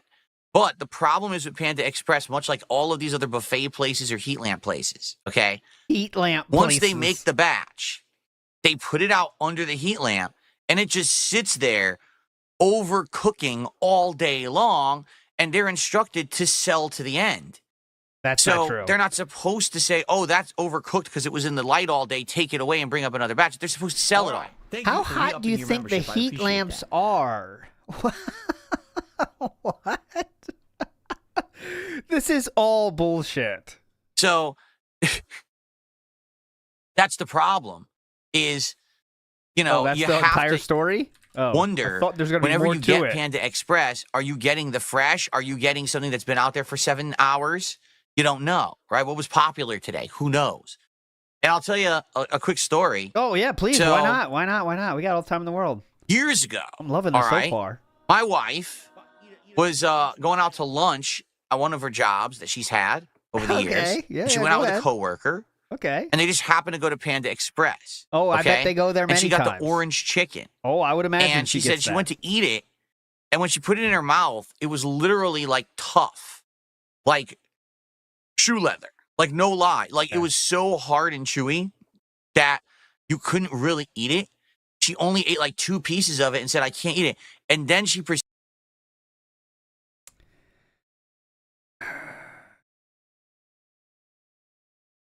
This is all true. This is definitely all true. Are you enjoying this all true story here? Keep going. Proceeded to get sick and have food poisoning all day from this way overcooked chicken. So she had the bad luck of having probably the chicken that was made in the morning, sat under the heat lamp all day. They didn't put out the new batch yet. So she got this ancient, chicken, and it got her sick. Since then, I'm not kidding you, she has not ever wanted to eat Panda Express ever again. And that was like, shit, 5 years. It made her sick and she doesn't want to eat it again? Get out of here. Years ago. And I don't blame her. If you had a bad experience and got food poisoning from one of these places, Yeah. why would you want to eat it again? Okay? So the reason that I'm bringing this up is because Yeah, if you overcook something, it increases the odds of food poisoning. Everyone knows that. Please, come on. people said, do you want to do Panda Express for DSP Tries It? I wouldn't say no. Like, I personally haven't had Panda Express since I've been out here in Washington for 11 years. The last time I ate Panda Express was probably in my local With food Panda court Lee. at a mall in Connecticut in my 20s. Okay? Oh, by the way, the correct order at Panda So Lee- I wouldn't be So opposed. Panda Express, here's the options. The correct order for this one is the Kung Pao and orange chicken, by the way. But I do have some time for Beijing beef, honestly. But I will not go off the board of there, right? If you're going anywhere off the board from there, it's not a good choice, honestly. Okay? Just letting you know. Get the orange and the Kung Pao. Broccoli beef, oh, come on. You're trying to be too healthy. Don't stay on this healthy kick. Fuck it. You're already at Panda Express. It's too late to be healthy. Don't try. All right. Opposed to trying it again. But certainly hearing the story from my wife, I'm not exactly expecting that much. And the thing is, we have tried Chinese food. If you look about a month ago when I did my marathon of Rage plus Retro, which became a Mega Man marathon, I actually ordered some more local Chinese food made by a local place, not a chain. Yeah. And it was basically Panda Yeah, they never use heat lamps there, right? Express. Panda Express plus. Like, it was a big step up from that. Plus. No heat lamps at all. And it was very Definitely. good, but people didn't really enjoy the video that much. They were like, it's just Chinese food. I'm like, yeah. So I think, if anything, if I were to do Panda Express for DSP... What video was this? Does that mean views you're talking about here? Let me see that video. It's just Chinese food. Well, couldn't you say, it's just fast food? Let's see. See if I can find it. He tries it. The gimmick would be, is it good, or am I going to get sick because my wife got sick like 5 years ago from Definitely. it? Everyone right? gets sick that goes there. Everyone knows that. So I guess we'll see. Do we want to do that for the next goal, for 30 goals hit? All right, the Chinese food feast he's talking about, he got 1.3 thousand views, and that's why he said saying everyone hates it. But the 3,000 view McDonald's video, everyone loves. The comments, there's 3 comments. It says, Asian food is the best. Yeah, Chinese food is good, especially crab ragoons. And then, what does the fortune cookie say? That was the 3 comments he received on this video. But yes, please tell me how everyone said it's just Chinese food and we don't care. Good. All right. Now, there's another idea someone had. They said, are you aware, kind of leaning off of your idea that you're trying the Shamrock Shake at McDonald's next, are you aware that Wendy's next week, I think starting this weekend, is doing a collaboration with the Girl Scouts of America, okay? Ooh, what cookie did they choose? This is key. Which cookie are they going with? Because that means everything. You choose the right cookie for your tie-in, it might work. But if you use the wrong one, it will be your doom. If it's Thin Mints, oh my God, is it Thin Mints? Get the fuck out. Tired of it. We're going to have a Thin Mint flavored cookie Damn shake. it, Thin Mints. That's the Those worst who don't know, the one. Girl Scouts of America is I believe it's non-for-profit. I could be wrong, though. Not the worst one, but it's an organization for girls, You think? To do kinds of hobbies and activities and to learn some life skills and things like that. Some of it's like survival skills, but some of it's like arts and crafts and things like that. I think some of it's like outdoorsy stuff, too. No. It's like Trefoils are the worst. Here, I'll show you the list. Trefoils are the worst. Trefoils are like that is literally Minecraft yourself. If you get trefoils, end it, right? That is end it. But I am all about peanut butter patties. They were called something else, though, back in my day, weren't they? They changed the names for some reason? Tired of it. Girl Scout cookie names. Did they change the name? Samoas? Tagalongs. Tagalongs. Oh, yes, tagalongs. It's been decades since I had a good tagalong. I could die happy if I had a tagalong. In life or in cookie form. Oh, the names change depending on where you are. Okay. Tagalongs, they are good. They are good. Trefoil? Okay, Onyx, get help. Honestly, if you like trefoils, that means you need help. That is for old people. People say, I'm old. If you like trefoils, you're old. The equivalent of Boy Scouts, but it's for girls. But they always here. I'll show you trefoils. Sell cookies every single year to fundraise. Thin Mints is one where it's dark chocolate with a mint center. There's what do they got? Trefoil right there. I'll fight you, Onyx. Come on. We'll go to Keemstar Boxing over trefoils. Fuck trefoils. That's like a coaster for me. If someone gives me a trefoil, I'm putting my coffee mug on it. That's the only thing it's good for.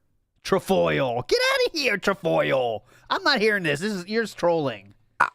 What are the ones with the coconut? Trolling. Those are really good. The ones with the coconut in them. But I can't remember what the name of the coconut ones are. But I like those. Samoa's good too. Samoa's among not other bad. things, they have like 10 different like classic flavors that they sell. Common ALTW. So to Thank see you, them MNS. Thank team you. up with Wendy's to make a actual shake is kind of interesting. Yeah, I wonder we got a lot to like what they're practice getting there. out of it. Are they taking? Are they like getting a big, are they paying to do this? Or are they getting paid to do this? I wonder. Almost like both sides get a benefit from this. Anyway, so apparently starting this weekend, heading into next week. I got, speaking of Girl Scout cookies, not too long ago, someone came around here to sell them, but the problem was they only took cash. I was like, I really don't have money, but I will buy, but I don't have any cash with me. And that was the end of it. I was going to get tag-alongs. I was so close to tag-alongs, but I got cucked because they could only pay cash. Like, what can I do? And I thought usually, don't you sign up? Like sign up for something? This was not that situation either, and I was weirded out. Like, this feels very strange. I'm buying boxes live. Usually you sign up and pre-order, I thought. But there you go. They're doing this collaboration. They were probably trying to scam me, honestly. So that could be something to do where I get the Thin Mint Shake, and that's a test, but also I can get other things from Wendy's. Last time I got that mushroom burger and their new taco salad, direct. and they sucked ass. It was really weird. bad. So maybe this time just get something more typical from Wendy's, something not so weird, but maybe just get like a classic combo or something, see what they have on the menu and just pick something. Yeah, it might have been a secondhand market situation. They get the Girl Scout cookies from the Scouts and then they resell. That could have been the situation. And do a taste test of it, because I haven't really just tasted their regular stuff in ages, right? So maybe we could do that. So those are the two ideas, okay, for the next DSP Tries It when we hit 30 goals. I don't know if you think Panda Express would sound better. Okay. Or I don't know Panda if the Express Wendy's would with be the great. Thin Mint Shake and trying some various things off the menu would sound better. I'd love your opinions. I'd love your feedback. Please share your opinions and feedback, because it means a lot to me to get that kind of feedback and information. Okay? Yes. Can't wait for the feedback on Cool. the Girl Scout cookies. All right. Another shout out here. Okay. Christian C in the house says, will DSP hold the stream hostage again today? Last night he did, by the way, if you didn't see that. I put that on Twitter because I was like, it's kind of weird. He didn't bake so much yesterday, right? But then the night stream, he turned it back on. He turned it back on in a big way. In case you missed it. It's not like we're missing anything. This is last night. It'd be great to get some, guys, it would be great to get some level of support started before we begin. Sure. Because, like I said earlier today, we didn't even come close to hitting the goal on the Call of Duty stream. So at least to get something going right now would be very nice of you if someone contributed and got, or maybe like one contribution of each type, just to get some momentum going as we start to play the game, rather than me going in with zeros. That would be nice. Listen to that. It would be very nice of you. Nice. It would be very nice of you. Nice. It would be very nice of you, honestly. It would be very nice. It would be I don't know. very Someone's nice. tipping $1.50 and saying, I know Panda Express cooks in a wok and everything's fresh. It's completely false. It sits Yes, under they do cook in a wok. They literally have woks back there. a heat lamp for hours. Like, Okay. You think that's used for cooking? What do you think heat lamps are for? do you love it Philip? when people just got to contradict me? Because they're knowing the facts and they're sharing the facts. Right? Like, no, because Phil said that, even though people know that Panda Express isn't fresh, because you can literally walk in the store and see the food sitting under the heat lamp for hours on end, I'm just going to try to contradict him anyway with a tip. You chill there for hours and let it just watch it sit there? Well, Philip might do that, actually. Just sit there for hours watching it. Good for you. Thanks for your money. Yeah. Okay. Yeah. Anyway, That's easier than a Philip debunk, right? Debunk by saying that's not true. That's what Philip always does. Swaggy Davis Jr. in the house, and let's brainstorm on how to give Phil money for food. That's what this segment's all about. Remember, this show is supposed to be very important. We have a lot of big topics to talk about, like Marvel Rivals layoffs. Oh. Yep, that's coming still. we are currently at 17 out of 20. All right, guys? Today on this very stream, with the premiere of Avowed, let's hit a goal. Let's do it. All right? Oh, so we're back. right now, We're back, boys. Fuck truth seekers. We are back. No, business as usual. The 2-day debuff is gone. Now we're back to business as usual, boys. we got some tips. We got a new membership with James, Uh-huh. and thank you, James, for that. Appreciate that. Let's get some subs. We got one sub. Let's get some more over there on Kick. How about some super chats? We don't have any super chats yet today, right? Okay. Let's get some variety going. Remember, Variety. contribute to my stream. I'll give you a shout out. I'll throw you up there on a leaderboard if you are one of the top contributors at the stream. And I thank everyone in advance for any contributions. Really appreciate that. And thanks for supporting the channel and all my efforts to make content for you guys every single day. Definitely. Remember, Go ahead. you allow me to do what I love for a living, man. You really do. And I appreciate that. I enjoy this job more than any other job I've ever had, right? Making positive content. If you like the fact that you pay me enough that I can do the job I love for a living, please tip. And having a great time with you guys every single day. All right? Hold on, real quick. Logan K, big ups Logan K says, Mr. Burdell, the orange chicken is fresh. Get your ass over here. I'm coming. Break time, boss. The orange chicken's fresh. I'm coming. Waddle, waddle, waddle, waddle, waddle. Tommy says, pig-splaining fast food is true 220 behavior. Obviously. Definitely. And big up Jim Balaya, who says, this guy's definitely taken seriously as a podcaster and food critic. Come on. Dark Wolf says, with how highly he speaks of Panda, I want DSP tries it. I want DSP try. Okay. Different kind of Panda, right, Dark Wolf? I think I get you. Reno Ryan says, damn you, Panda Express. You ruined it for Cat. Fuck you. No. Big ups, Reno Ryan. And Big Beppo says, if I'm getting Chinese, I'm going to my local place. That lady has been there for over 20 years, and the food is bomb. Yes, I think most people would understand that when you're going to Panda Express, you are sacrificing some quality maybe for the ease of use, and it's a very expected. You understand what you're getting at Panda Express. While they do say they are gourmet, they actually aren't, but it still tastes good, and you don't give a fuck. Want a more unique experience? You go to your local place. Big ups, Big Beppo. Let's go. All right, here we go. Now we're going into thanks for giving me money to do what I love. Here we go. And having a great time with you guys every single day. All right? So anyway, yesterday, on a whim last night, someone had asked in the Kick Chat, hey, would you bring back some of those deals that you were doing at the end of January for subs? And I said, well, what do you mean? This is the badge deals, because, you haven't offered them now. Badge deals are back, baby! Yeah! JBRC says, according to Phil, Frozen is fresh. Definitely. Come on. A few weeks. And I said, oh, all right. So we're going back to it? Big up JBRC. For 25 subs. Yeah. Is that back on the table? The VIP and the OG badge together get a 2-for-1 deal, meaning you get these badges next to your name in Kick Chat to show that you're an earlier supporter of my content. Okay? Okay. Or I made another deal because someone said, well, I just want to do the VIP badge. I don't really care about the OG badge right now. It's too pricey for me, but can you maybe knock it down a notch? I said, well, how about this? If you gift 10 subs, I'll give you sounds like a brokey, Philip. The VIP badge. All right. So I am going to extend that just for today, since today is the premiere and yesterday of Avowed, and we may get some people who are interested in that. All right. Just for the Avowed stream only. Okay, so 10 subs will get you the VIP badge. 25 subs will get you the OG badge and the VIP badge. Okay, and something else to remember, because people liked this, is that you can gift those to other chatters. Maybe you have a friend in the chat or someone who, is a nice person who you just want to be nice to, friendly to. If you gift some subs, you can give them the badge instead of you. You can actually do that because people have done that already. Okay. Okay, well, here's 2 times we've done this before, and we also did it last night, so add that to the list of them. I'll read these real quick. Tonight is the last chance to unlock the Viewer's Choice Marathon. Only 2 goals left. So I'm offering a one-night-only offer. VIP badge for 10 and OG badge for 20 subs on Kick. That was a one-night-only offer.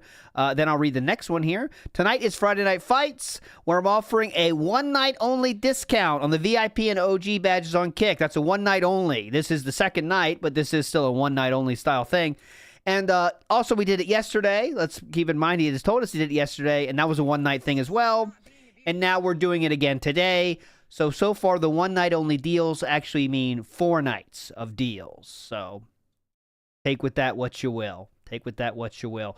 Jim Balaya says, he hasn't talked about anything other than the stream itself or the rewards since he started an hour ago. Jim Balaya, you're right. The Panda segment kind of saved us because it was kind of dentedly interesting. But other than that, we have talked about literally nothing other than how to give me money. Cool. So, there you have it. And Make it 5 subs per badge? No, that's not enough. That's I'm too sorry. low. I Come can't on. go all the way down to 5 subs, especially when we've had people who've done the full amount. That would devalue it a lot. Like, that wouldn't really be fair. Those who had to do like 20, 25 subs to get them, and then people are getting them for 5. Like I said, That'll happen. Don't worry. Don't worry. I'm splitting it. I'm discounting it. All right. So that will happen. there you go. So 10 subs, VIP. 25 subs, VIP and OG. And, you can gift them to other people if you would like. Okay? So we're doing that just for this stream. After that, it goes back to normal. Okay? And last night and the 2 nights before that. The Pasta Maker in the house says, so anyway, mods, please add Panda Express to the list of things not allowed on DSP Gaming. Okay? Thank you. Big ups to Pasta Maker. All right. Someone says in Kick, content creator, food reviewer, badge salesman, DSP. So, there we go. We've covered everything I wanted to cover. Now it's time for the big story. All right. How long does this now, go? I can't believe this story. I really can't believe this story. Okay? So, let's talk about today's big story. Are you ready for this? Oh, I can't wait. We are shaking. We are trembling with excitement over here. Trembling. Ladies and gentlemen, as of this morning, the makers of Marvel Rivals are not the entire Seattle-based development team. Well, some of them. Allow me to explain this story. please. First off, if you're not aware, Marvel Rivals Marvel Rivals is a video game. This is a game you play on your TV with a controller. is a team-based hero shooter that just came out full-fledged in December. All right, it is free to play, but it is powered by microtransactions. All right, if you're not aware. You might say, well, what does that mean? Well, basically, you don't have to pay to play it, but you can buy skins, you can accelerate unlocks and things like that by paying money, okay? Okay, got it. So microtransactions, the thing you love? That formula works well with many different games as a service in the industry. Oh, yes, it does. All right. A lot of people thought this game was going to fail. They said it's not original enough. It's too much like Overwatch. Okay? But the opposite has happened. All right? Basically, in a market that's already kind of saturated, Marvel Rivals brought in an IP that people wanted, Marvel characters that aren't overdone and ruined yet, and kind of have a unique spin on the characters in a lot of cases, and a good variety of gameplay. There's a ton of heroes in the game, and by the way, all the heroes are playable now. There's no required grind in order to play as the heroes. You could pick any hero you want as soon as they're released. Cool. All right? I think that was a key flaw in the business model of multiverses, and why multiverses didn't work and is now shutting down is because they had these characters hidden behind a play or paywall. And Marvel Rivals hasn't done that, and that's a good thing. Since it released in December, Marvel Rivals has seen hundreds of thousands of players concurrently playing it on Steam, and it has been making record numbers of profits through its microtransactional formula. At least that's what we've been told, okay, or led to believe. And so, for a game that is going to be releasing new characters, it just released 2 Fantastic Four characters. It's got more on the way, and it seems to be very healthy right now, okay? The news that came out this morning is shocking and jaw-dropping and leaving people scratching their heads, wondering what the heck is going on, all right? To make things clear, Marvel Rivals is owned by a company called NetEase. NetEase, before Marvel Rivals, was primarily known as a mobile games company and is based in China. I believe it's actually owned by the Tencent investment company, okay? So this isn't their first game. This isn't the first thing that they've done, and they are a company that tends to outsource work, all right? And I think this is a key component of today's story that we need to make clear. Today, we're going to talk about that a Marvel Rivals dev team based out of Seattle, Washington, which is literally 40 minutes away from where I'm living right now, okay, has been completely laid off. The main game director and the entire dev team based in Seattle, Washington. You might say, wait, what? Marvel Rivals, a game that is doing incredibly well. A game that is bringing in players and numbers. Why would it be suffering layoffs? Okay, is this a problem with the industry? What's going on right now? Well, if you dive a little deeper, all right, you'll get a little bit more information. First of all, let's actually read this post from Thaddeus Sasser. I help create billion-dollar franchises. He says, this is such a weird industry. My stellar, talented team just helped deliver an incredible... That's just his LinkedIn tagline, right? Like, does Philip think that's true? I think he believes it like he believes the gourmet thing from Panda Express, you know? Like, oh my God, this guy creates billion-dollar franchises all the time. Pretty cool. Successful new franchise in Marvel Rivals for NetEase Games, and we were just laid off. I mean, that might be true for this gentleman, by the way, but I mean, saying like, you can say whatever you want there in that tagline place, you know? Oh, well, time to tough all over. Let's find these incredible people new jobs because we need to eat, right? And basically, it's a big post where he's talking about different people who are working on his team who he's trying to get jobs, all right? And then over here, there's Jack Burrows, level designer for Marvel Rivals. And he says, hey, folks, I just got laid off from my job working on Marvel Rivals with NetEase. It was an enormous pleasure to work with my American coworkers who joined me in the sad culling. Just couldn't dodge the brute, I guess, no matter how big of the success of the gig. So now I'm seeking a new role and would appreciate your support. If you have any opportunities, let me know. Okay? So this announcement is baffling people. Wait, isn't the game doing numbers? Do really well at your job while you're out. This industry sucks. Wow, but I heard nothing but good things about this one. I really hope that this means hero shooters or shooters in general aren't being phased out. But what So I found that tweet as well and just looking at the responses to try to get a take on what Philip's going to say here. So everyone's just saying, like, yeah, true. It's like weird that a game is so successful that they're going to lay people off. But they still have this has nothing to do with the game dying. They still have Chinese development teams and stuff. They just laid off the American side of it, which is kind of feels bad for sure because, like, if the game's doing good, why lay them off? But maybe they're going to get cheaper labor in China, you know what I mean? But, you know, we'll see. Big ups Val, who says, Marvel Rivals is an electronic video game. Now, what do I mean by that? Well, you see, electricity is stored energy, all right? Big ups Val. Almost got there. What the heck? The game is doing crazy numbers. Okay? Yeah, so for the record, slackers. because yeah, there is some misinformation being reported in this story, all right? So you must understand the true story here, all right? This is not the entire dev team of Marvel Rivals, all right? This was one of the outsourced companies that were hired to do level design for Marvel Rivals, okay? Now, they did a good job, obviously, because I haven't heard many people complaining about the level design of Marvel Rivals, right? And wow, these are great levels. This game is good. This is why people are hooked, right? Excellent. So why now are they out of a job? Well, here's the thing about the games industry that a lot of people don't realize is that unless you are actually owned by a publisher, okay, you're no guarantee that you're going to have an ongoing job or source of employment. So, for example, Rockstar owns a whole bunch of divisions, right? There's Rockstar Montreal, Rockstar North, Rockstar this. There's a bunch of them. And they all work on different aspects of different Rockstar games. They're all under the umbrella. But perhaps Rockstar would decide to hire an outside studio to handle certain parts of work on a certain game.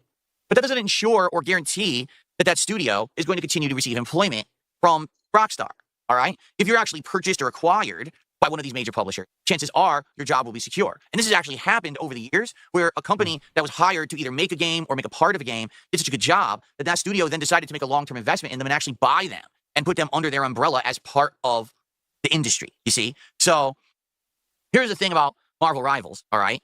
This game actually had a lot of controversy around it, okay? When the game was actually in development, there were people coming out saying, my work has been stolen. And people were like, what? Apparently, this China-based company, NetEase, all right, was having people audition. China-based company. To make parts of the game. So they would, hey, can you make a design of this character? Can you make an animation of this character? Can you do that? And then they would say, okay, thanks for your attempt, but we decided not to hire you to be part of the team. But then as the game advanced, they were like, wait a minute, that's my work. It's in the game. But they didn't hire me. Now, whether or not these stories are true or not, it can't really be confirmed, right? How do you confirm or deny? It's just hearsay. But these weird things were already kind of being said. Yes, this is real, by the way. NetEase, real, while the game was already in development. And what I find is funny. He just needs this story to take 45 minutes. That's why we're doing this. So he needs at least 30 minutes out of this story. So we're taking as long as fucking possible to get there. Keel says, take a shot for every all right, okay, right. We'll see. Holy shit. Is the game came out, and then you didn't hear these stories anymore. So did they have any merit? Who knows, right? Maybe it was just disgruntled people who were angry they didn't get hired and they made the shit up. Or maybe NetEase actually is a scumbag company, right? Like, who knows? You can't really confirm or verify when you hear this stuff in the industry, right? You just hope it's not true. You hope they're not some kind of a company of thieves ripping off people and not paying them for their work, correct? 4. I'll try to count. What else? Now, you didn't add correct, in regards but I am, Keel. today's news story, if you actually read deeper into the story, okay, what you'll understand is that this group of game devs based in Seattle are not owned by NetEase, all right? They're not. They were 4, under contract 5. to level designers for Marvel Rivals. They designed the stages for Marvel Rivals. They provided the work. Then they did some follow-up work. They tweaked the stages and stuff like that, right? Over the course of the game launching and everything. But now the game's been live for about 2 months, all right? And 5, now that it's been live 6. for 2 months, they probably aren't needed anymore, at least in regards to the levels that they've designed. Once you get the work to a certain level, right? 7. You've already handed it off to essentially who's going to be the team that follows up. I'll give you an example here, okay? I used to work for a helicopter company, okay? We got there. 82% of you are legends. 18% get help. I used to work at a helicopter company. Hell yeah. All right. All right. And it was called Helicopter Support Inc. We were the aftermarket support for Sikorsky Yeah. helicopters. Parts Sikorsky was a are major wearing company out. that manufactured the helicopters. Okay, but after they were manufactured, that's where their work stopped and where our work began. After those helicopters were sold to a company, those operators of the helicopters wouldn't go back to Sikorsky. They would go to us, and we would facilitate if you needed a part repaired, a part replaced, if you were having issues, you needed maintenance on that helicopter. We were the ones who handled all of that as a separate company from those who produced the base product. Remember, Philip was a customer service. He was not the one doing any of this very important stuff he's telling you about. You see? So basically, this team, this Seattle team, was the base product developer that were hired to develop the stages for Marvel Rivals. But once the base product is done, now another team is likely going to be doing the aftermarket follow-up, maintenance, improvement, etc., the maintaining of the game.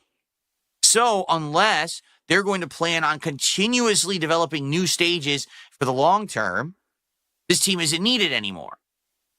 So that's cool, right? Therefore, their contract What's the gets problem? terminated and done. Okay? Now, you might say, well, that's shitty. Well, it is. These guys and gals did a great Why do that have to be brought up? What? We didn't even have a tie-in there. Okay. That was a weird one. We just had to say Sikorsky, I think. Yonohall in the house says, this is all nonsense. The American team were not the devs. They were the dev support team. They do documentation, training, etc. Okay. So it seems like he's trying to get there a little bit, but then why is it so shocking then, right? If they were seemingly not needed, as Philip just said, right? We'll see. Big ups, Yonohall. Iwamoto says, king of worst gaming takes, Fluff's pillow. Big ups, Iwamoto. Yeah, this one you need a pillow for today so far. job with the stage design of Marvel Rivals. I actually like the stages that I played in Marvel Rivals. I think they're well designed.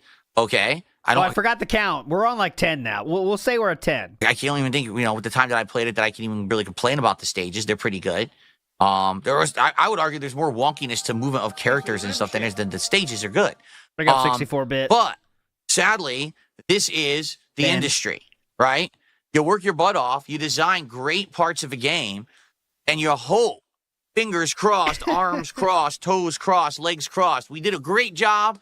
Hopefully this means they're going to hire us full time. Okay, maybe they'll acquire us and put us as part of their long-term plans of the studio because the game is such a hit.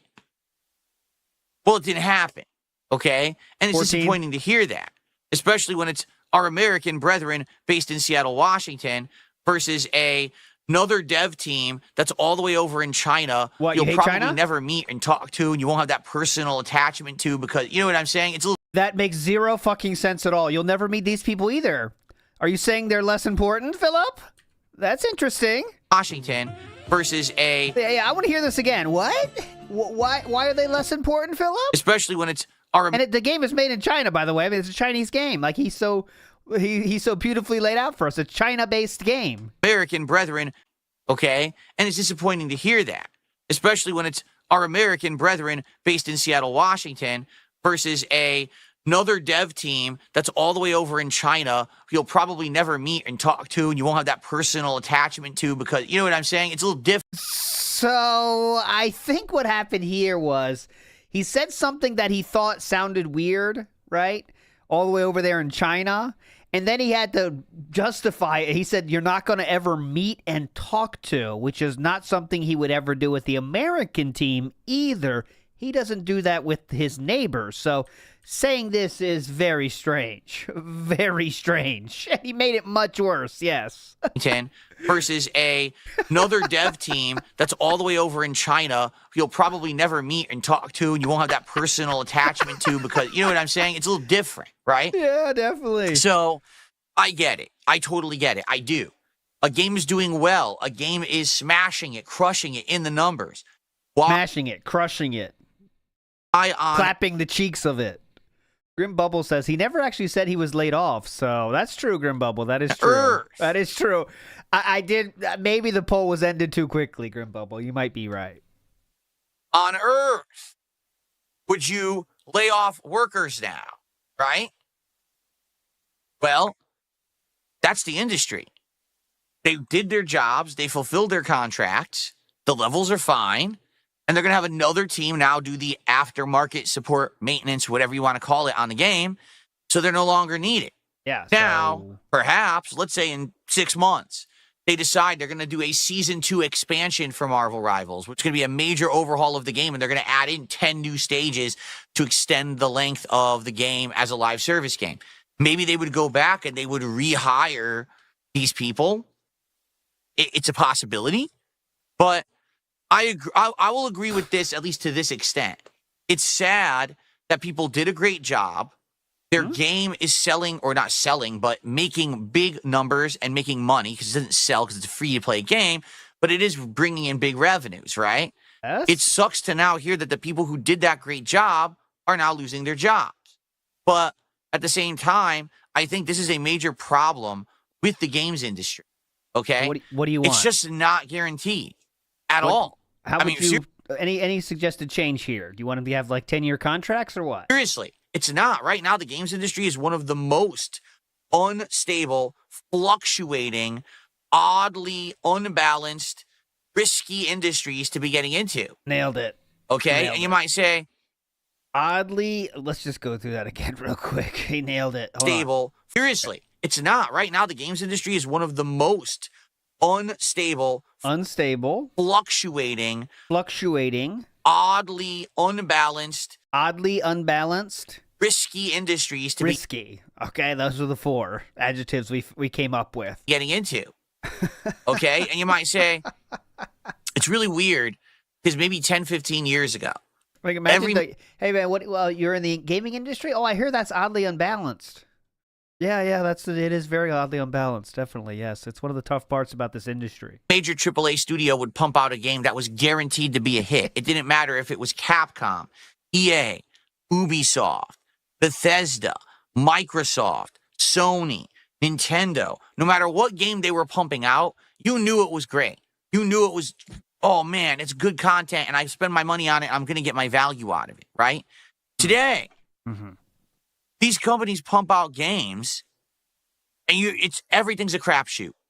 It is. Everything's a gamble. Was it going to be good or not? Today, we're literally going to play a game called Avowed, made by Obsidian, the same people who made Fallout New Vegas and The Outer Worlds. And I have no idea if it's any good. I can't even depend on their previous work. Why? Because the games industry is such a volatile industry. People who worked for a company 5 years ago probably aren't there anymore. The people who made the classic games we remember probably aren't employed by those studios, and those studios making new games aren't representative of the games. Most of them are probably retired. What classic games are you talking about? They used to make. It's a revolving door.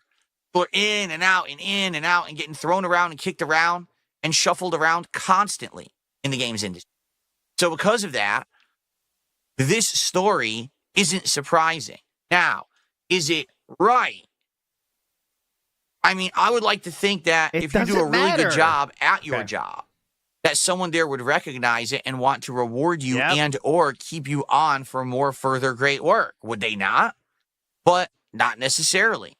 And one thing I think that we do have to realize, all right, is especially these big international companies, they don't feel any kind of responsibility or loyalty to the people who they're paying as outsourced workers at all. No one does. Right? Think about it. 21. If this company, NetEase, that's based in China, had to actually cut some people, who do you think they're going to cut?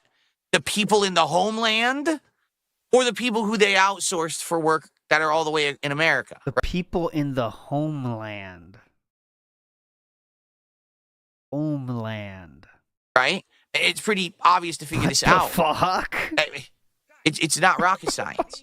So the homeland. Yeah, our industry right now, gaming industry in general, is very, very volatile. It's unfortunate that people lost their jobs.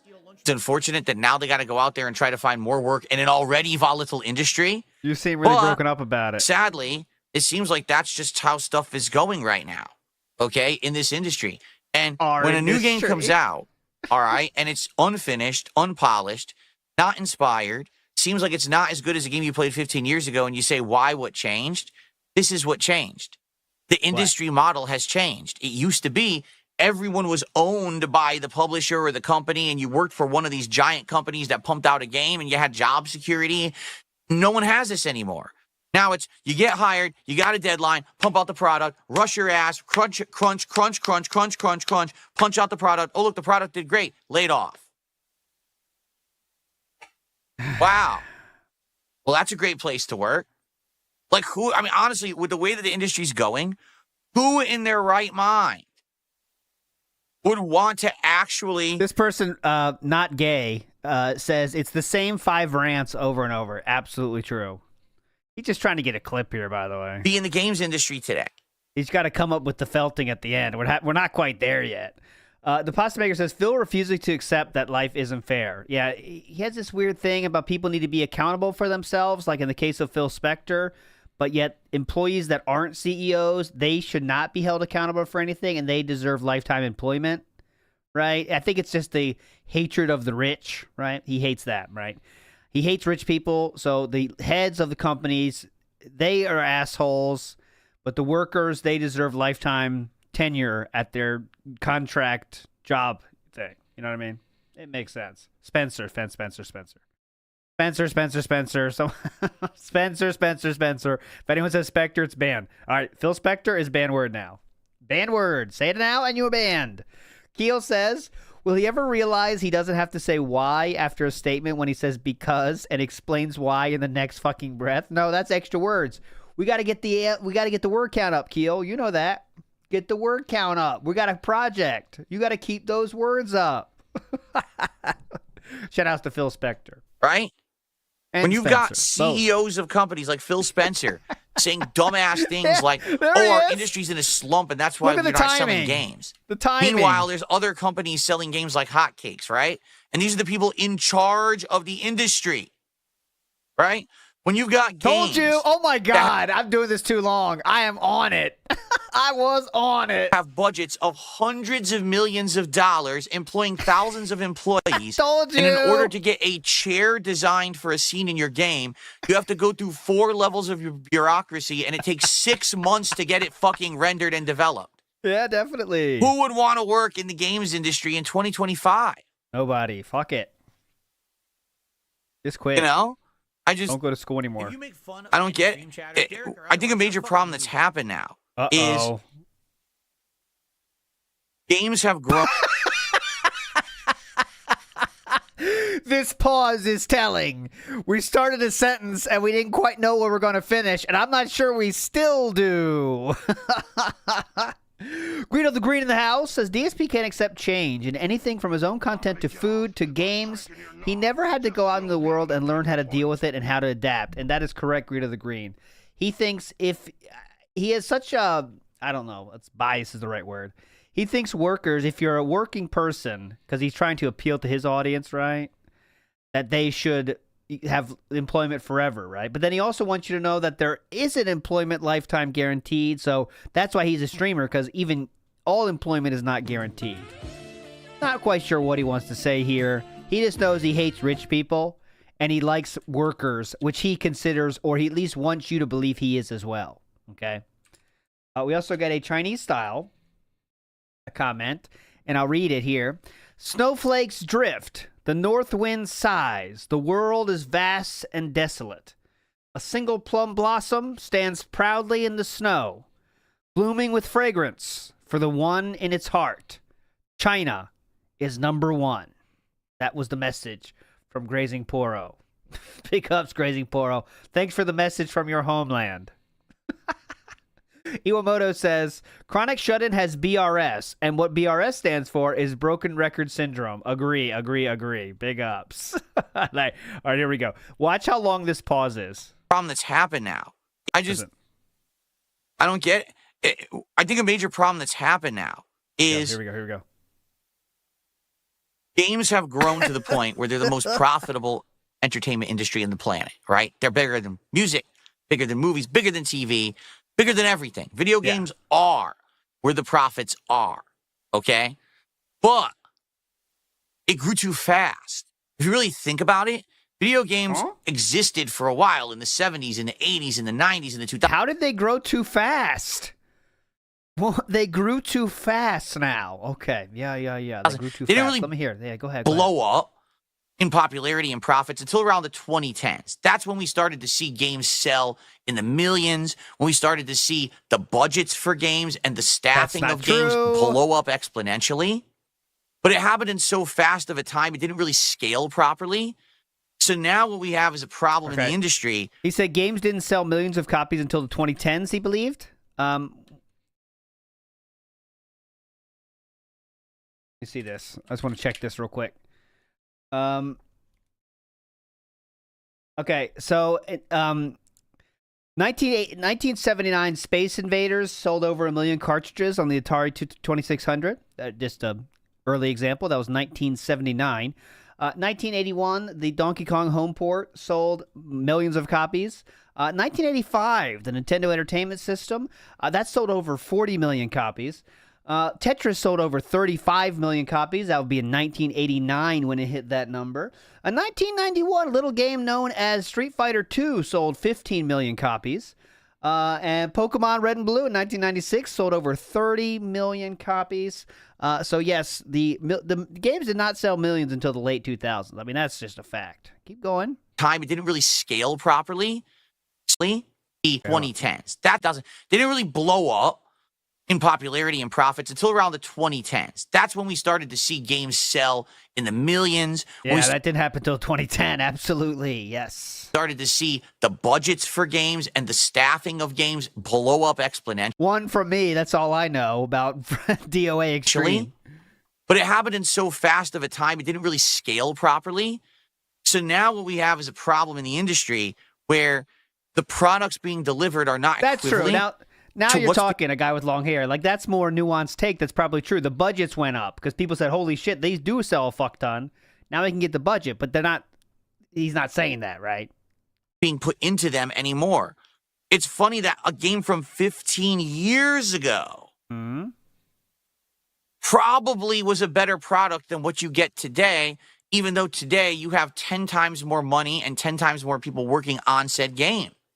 What? So 15 years ago, 10 years ago, you didn't have people who were being hired as headhunters. Oh, you just design some stages for us and then get laid off. So games That's were what it was better like. 15 years ago? I worked for this company. I'm proud to be a part of EA. I'm proud to be a part of this studio that's owned by EA. And we deliver these products and, and what's our next project? Right away, you're on to the next. He has no point here. We don't know what we're saying anymore. Things in the pipeline. We got things we're working on, right? Right. The games industry has definitely changed and evolved, but is it really for the better? I think perhaps it moved too fast, and we didn't have the things in place to make sure that the industry was going to be protected and or what would that look like? And now we're seeing the symptoms of that. What? Not wind. And now not twinned. That the microphone filter really worked well in this case. Any guesses on what he said there? Let's hear it again. Get your guesses in now. It's like Mad Libs. Get ready. And or not wind. And bingo. Got it. Beautiful. Oh, man, that really brings it all home. Can you try any guess on what he said there? I think dwindle, maybe? Protected and or not wind. Ruined. Torchlight 17. Nailed it. Ruined. Torchlight 17. You are a legend. That is correct. He said ruined. Protected and or not wind. I think it's ruined, now we're seeing the symptoms of that. I mean, how many games come out and you just have no clue if you can even trust if it's going to fucking work, let alone if it's going to be good. Well, there's a problem there, don't you think? That we're all paying $60, $70 to essentially be beta testers. And then we just accept it. Oh, it didn't work at launch. Well, of course it didn't work at launch. But, I don't have a right to be angry? Right? Who said you don't have a right to be angry? You could be angry at whatever the fuck you want. You could be angry at a sunny day if you want to. That's your right. I don't have a right to be angry. I think if people make fun of you because your takes are dented, they're not angry that you are angry. They're just saying what you're saying is ridiculous, as we're seeing right now. I mean, I don't want your takes to be end. Colby in the house says, DSP isn't equipped to handle the question because the budgets increasing are due to gamers like him. Oh, fuck. I I'm going to say DSP. It scrolled off the screen, but it did scroll off the screen. There you go. DSP isn't equipped to handle this question because the budgets increasing are due to gamers like him that are easily wowed by shiny graphics. Good point, Talby. Yes, good fucking point. Well, you got 3 web browsers, so you need that. He is part of the problem for sure, right? He wants everything to be shiny lights and best graphics ever, and maybe substance isn't as important in the whole budget style conversations, right? But anyways, yellow paint for sure. Dollars to essentially be beta testers, and then we just accept it. Oh, it didn't work at launch. Well, of course it didn't work at launch. But I don't have a right to be angry. One has a right to be angry at whatever the fuck they want. Like the people in charge have pushed the games industry so far in the last 10 years that the games industry can't keep up with what these people want, with the profits they want to generate, right? And the products, the speed they want to push them out. It can't be handled. It can't be, the capacity's not there. The skill level isn't there, Especially like this. We hired a company from across the world to do the levels for our game, right? So what level of control did you really have over that, right? Probably not very high. Very high. And then they did a good job. Very high level of control because they don't like the work you do. They can say, all right, fuck you, we'll find somebody else. Very high level of control. Shockingly, they did a good job. Oh, we don't care about them. Just get rid of them. Yeah, do a bad job, fuck off. That's how life works. Oh, we want to make more stages? Yeah, but fuck them. They made the groundwork, but that's all we needed. Cut the cord and we'll reap the profits off of their hard work. They got paid. For another decade. What, do you want points? You want royalties for making a level? Crazy, So this story is not as it appears because a lot of people sadly are reporting that the entire dev team of Marvel Rivals has lost their jobs. That's not true. The vast There you go. Guy with long hair says the real issue is the investment to profit margin has grown. They spend more than they need. They spend more than they need much bigger profits. That's the issue. They spend too much to reach too many people. There we go. That's a more nuanced take that I'm open to. Majority of people who made Marvel Rivals are in China, but it just so happens that the dev team that did the level design was American-based here in Seattle, and they did just lose their jobs. Not in the homeland? Instead of getting hired on as full-time employees. And that's unfortunate. It's just, again, a symptom of the industry model right now. You would have hoped that if they did a good job, they would have gotten hired and they would have had long-time employment rather than, go find another job now that your job is done with our game that's making millions upon millions upon millions of dollars. Anyway. Okay. All right. So that's the story, everybody. Okay. It's not what it first appeared, but it was definitely worth covering, don't you think? No, not really. It was horrible. You didn't have any points. There was no points to this other than gaming has grown too fast. Okay. Now, I want to be sure I didn't miss anything. I don't think I did. I'm pretty sure I shouted everything out. No, I did miss something. It was Luna the Moth King gifted 2 subs.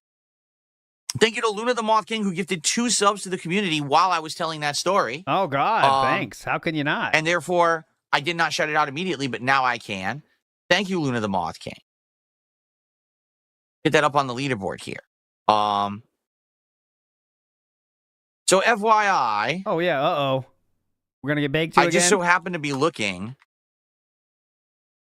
And what? At stats. For Kick. And it looks like, sadly, a lot of subs expired in the last couple of days. Like on Kick, I think the most subs I've ever had on Kick was around 800. Which obviously is insanely tremendous, and thank you. At the at the peak of the subs I had, it was amazing. Yeah, now we're down to under 600. So it would be great if we could get some more subs. For those who are watching on Kick right now, if you want to support the streams, still 600 is insane. Honestly, I would not have guessed that. That's insane. Now would be a great time to do so. Please consider subbing. And they're going to keep falling though. The channel if you're not subbed yet. I appreciate that very, very much. Or if you'd like to give some subs to help out. Less than 6. I mean, more than. Let's say, put it this way: more than 500 subs for a 67 viewer stream on Kick. That has to be a unicorn in the entire Kick platform. I mean, I don't know. Maybe some hot girl streamers pull that up too, But for a gamer, that has to be a one of a kind situation. The community, and remember today the deal I'm running is for 10 gifted subs you can earn the VIP badge, and for 25 gifted subs, you can earn the OG badge, and you'll also get the VIP badge if you don't already have it.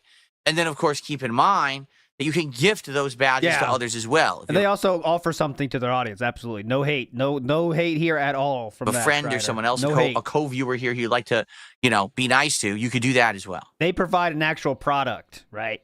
That's not the case here. You know what I mean? Papa Polecat in the house says, so if someone hires me to build their house, should they then pay me to live in it in case they want to do more work on it later? That's what it sounds like, Papa Polecat. You have lifetime employment if you made that house. It sucks. You made a great house too, but hope they have lifetime improvement. Pigpen Lord of Dirt says, there's the story. Guy who only reads the headlines. Yep, and that's the long and short of it. No, I don't like. We're not getting into this talk. I don't really like cam girls. I don't need that kind of personal touch when I'm looking for that kind of content. To be honest, Narc, I do not like cam girls in that way. I don't utilize them. Let's say I respect the profession, but I don't utilize them in that way. And I see the X's in chat. That's totally fine. Go ahead, X your heart out. I just don't. I don't need that personal touch. Okay. I'm married. Come on, I'm married. All right. Just search for Panda Express Take and skip everything else. Well, shout outs here. Spider Dijon. Thank you so much, Spider Dijon, for re-upping your membership for a whopping 21 months. Appreciate that. We have Puds, who did $1.75 super chat. Thank you to Puds. What a name. Oh. Wait a minute. I screwed. Okay, hold on a second, because I was like, wait a minute, Pud. I got this in the wrong spot. Are you Pud should okay? be right here. What's You're the going first on? super chatter of the day. There we go. I had you in the wrong spot. There we go. Okay. And then Gabriel just did a $4 super chat. So now actually Gabriel is the top super chatter. And says, "What's up, Phil in chat? Ready for a good day of gaming today?" Yeah, I hope. good day of gaming. Again, I hope Avowed is good. We won't know until we try it today. All right. Cool. And then I got a $2 tip. Shit, I misclicked. I got a $2 tip. I will when the situation calls for it. It has to be a long lean and hold. Man B. I have it Imagine the ready. 90s if I released a incomplete game and you pay full price. Then you'll tell me the problems with it and we use your money to create a patch. It's win-win for them and absurd business practices. Good point, Flatman. These days. Yeah, I mean, here's the thing. Games of the 90s, games of the 2000s, they didn't have patches. What you sold as the game is what you sold as the game. And what's Yeah, and a lot of them had very weird bugs that were easily exploitable. bad is bad forever. It's stuck like that for, eternity. You have no opportunity to fix your mistake. So games of the 90s and the 2000s. Yes, they did have patches, by the way. They would just change the releases, right? They would say like, all right, well, version 2 of a game would come out. You know what I mean? But yes, they did have patches. And PC games had patches forever. But I think he's talking about console gaming here. Before the era of, live updates over the internet had to be good. Because if you release that game and it sucks, what are you going to do, right? Very rarely did these game devs have opportunity to fix their game after the fact. So it was a different era. It really was. Don't you think that the game devs who made Superman 64 would love to go back and fix it so it's not infamous as one of the worst games of all time? Oh my God, now that's a reference. Right, but they didn't get that opportunity. Thanks, AVGN. Right, they weren't allowed to. Okay. I think they wanted to rush out a game that they got a license for and sell as many copies as they wanted with minimum money paid making the game, actually. But okay, go ahead. So. Want to talk about ET next? Yeah, Dumpy Koala asks, how do you actually do on Kick, on average and everything? To be honest, I don't know. I haven't really looked. Yeah, like I said, I know for a fact at my absolute highest on Kick, which was probably the first month I streamed on Kick, I had over 800 subs. It was tremendous. It helped me a ton that month. Okay. Yeah. You saved some of that, right? But these days it fluctuates greatly. It really does. Like I think the slowest month I ever had on Kick was December, if I remember correctly. It was a really slow month for me, where I declined a lot. And then in January it actually picked up a little bit. I feel. You know why? It's 3 letters. Why? It goes up and down, and it really depends on a few factors. Factor number one. Yeah. Don't. Why are you calling people factors, Philip? Why are you calling? Why are you calling people factors? Just call them by their name. It goes up and down, and it really depends on a few factors. Factor number People. one Is Iron Chef Sakai in a good mood or not? is what I'm doing on stream, what kind of games there are out, what kind of special events I'm doing. You know, Yeah, there you go. It's a few factors. O, I, and C. That is the factors we're dealing with here. what I mean? Like in December, there was almost no new games whatsoever, and it was kind of end of the year stale, right? In January, I picked up things a little bit with some of my improvements. I started the commentary show Smart Guys. So because of that, I got a boost, you see? Yeah. So it really depends. It depends on many different, Yeah. various factors. Zipper Flame says it, the Void era, right? It's just how many whales were there at the time, right? Like, it was Void around? Like, Dank Sneed Pimp, Iron Chef, and Rend have probably gifted out, I'm just being conservative here, 80% of all the subs that have ever been gifted on that channel, right? 3 people, Dank Sneed Pimp, Iron Chef Sakai, and Rend. I mean, that's... In total, they've collectively gifted over 1,500 subs. Those names alone, right? Those 3. After that, yeah, it's probably 90 or 95. I was trying to be conservative, but yeah. So, but the other thing is, one thing I will emphasize, all right? Go ahead, yeah. Because a lot of people say, wow, that you're doing really good on Kick. Well, you're right. I'm not complaining. I am doing good on Kick. But since I started co-streaming on Kick and YouTube, my YouTube revenue has gone way down. Because remember, I used to have all my eggs in one basket. Everything was on the YouTube side. So I actually used to get way more super chats and way more memberships on YouTube than I get today. Shoot. My memberships are way down on YouTube, and the super chats are very, very dry compared to how they used to be. But that's Very, very dry. Okay. because a lot of people are going over to Kick and supporting via that way. So listen, I'm not complaining. I'm not on a downward trend at all. All right, Okay, to be honest, definitely. it's good. The Kick streaming on Kick has helped me tremendously. My average viewership on Kick is increasing. No, it's not by not. a lot, but Yeah, it is increasing actually because it used to be like 40, but just because we got this new Kick name thing, it averages like 60, 70, 80. But that's just because the Kick name hype. it is going up. It's on an upward angle. So Uh-huh. I feel like if I stay the course on Kick, okay, and I cover all the big new releases, right, and I cover the big events and everything this year, and I always co-stream to Kick, then I can get a foothold over there. Right now, if I only streamed on Kick, I would have hundreds and hundreds of viewers on Kick. But I co-stream, and a lot of people prefer YouTube. To be honest, Let's not get ahead of YouTube gives the ourselves. better quality. I can do 1440p quality on YouTube. I can't even do that on Kick. It's not even allowed on Kick. So, it does suck that they limit the quality of their streams on Kick. Ooh, there's a nice fart. Quality of their streams on Kick.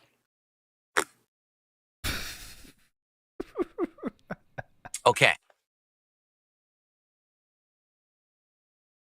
Let's see here. Looks like a troll. Okay. It is a troll. Okay.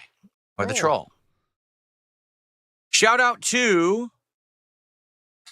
I put Gabriel on the leaderboard, correct? Shout out to the Lucky Gremlin, 20 months as a member. Says, think you'll enjoy Avowed. Happy gaming, Phil. Thank you to Lucky Gremlin. That's not a new one. That's just a celebratory message. But thank you, Gremlin, for 20 months of Thank you, support. Gremlin. Doesn't count. To be honest, I hope I like it. Seriously, to be honest, I hope I like it. I hope it's a good game and I enjoy it. We'll see. I've liked Fair. the other stuff. Now we're in the Q&A segment, I guess, or bite, quick munch. All right. Well, we've got some extra time. Uh-oh. All right. What I will do, let's do our taste test of a random treat, and then we'll just chill for a little bit before we jump into Avowed, shall we? Okay. God, we got a treat to get through. I'm not even... This will be interesting. Treat, which I owe you for hitting the goal yesterday, is tat Oh. puff pastry with a strawberry sauce filling.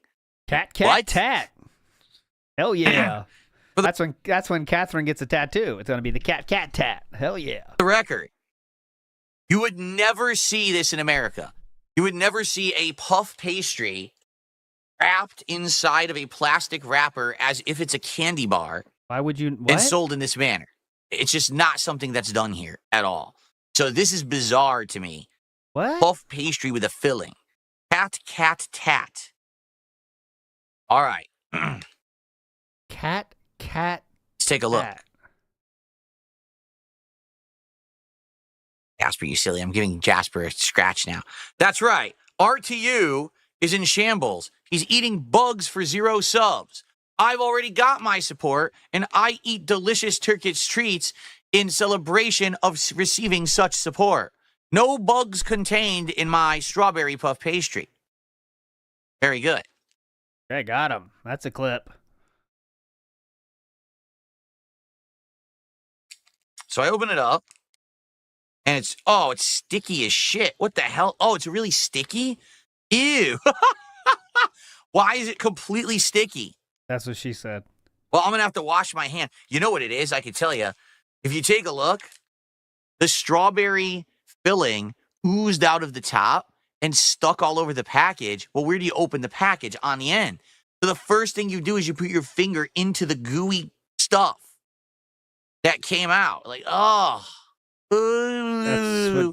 Yep. All right. Well, I'll stop. You get it. Just say that's what she said after all these lines. I won't keep saying it. let's give it a shot. Oh, it smells like a Fruit Newton. Did you ever have a Fruit Newton? A Fruit Newton? You mean Fig Newton, Philip? A Fruit Newton. You ever heard of a Fruit Newton?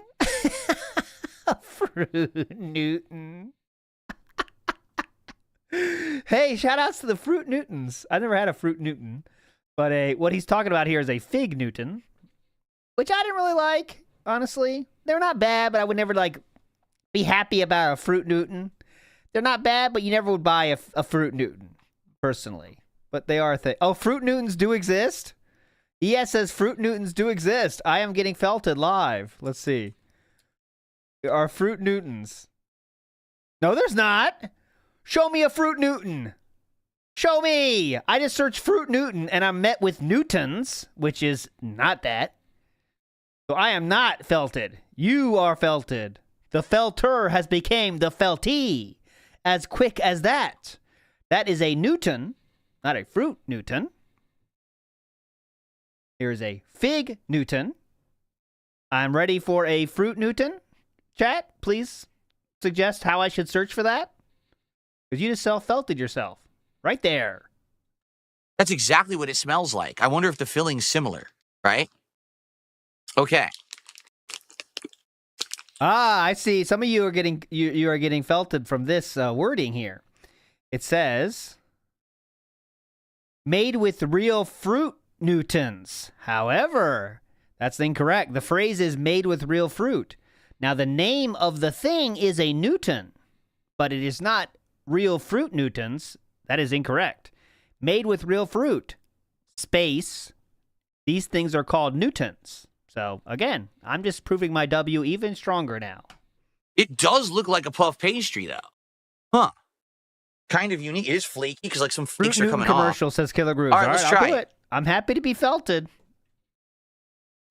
I'm happy to be felted.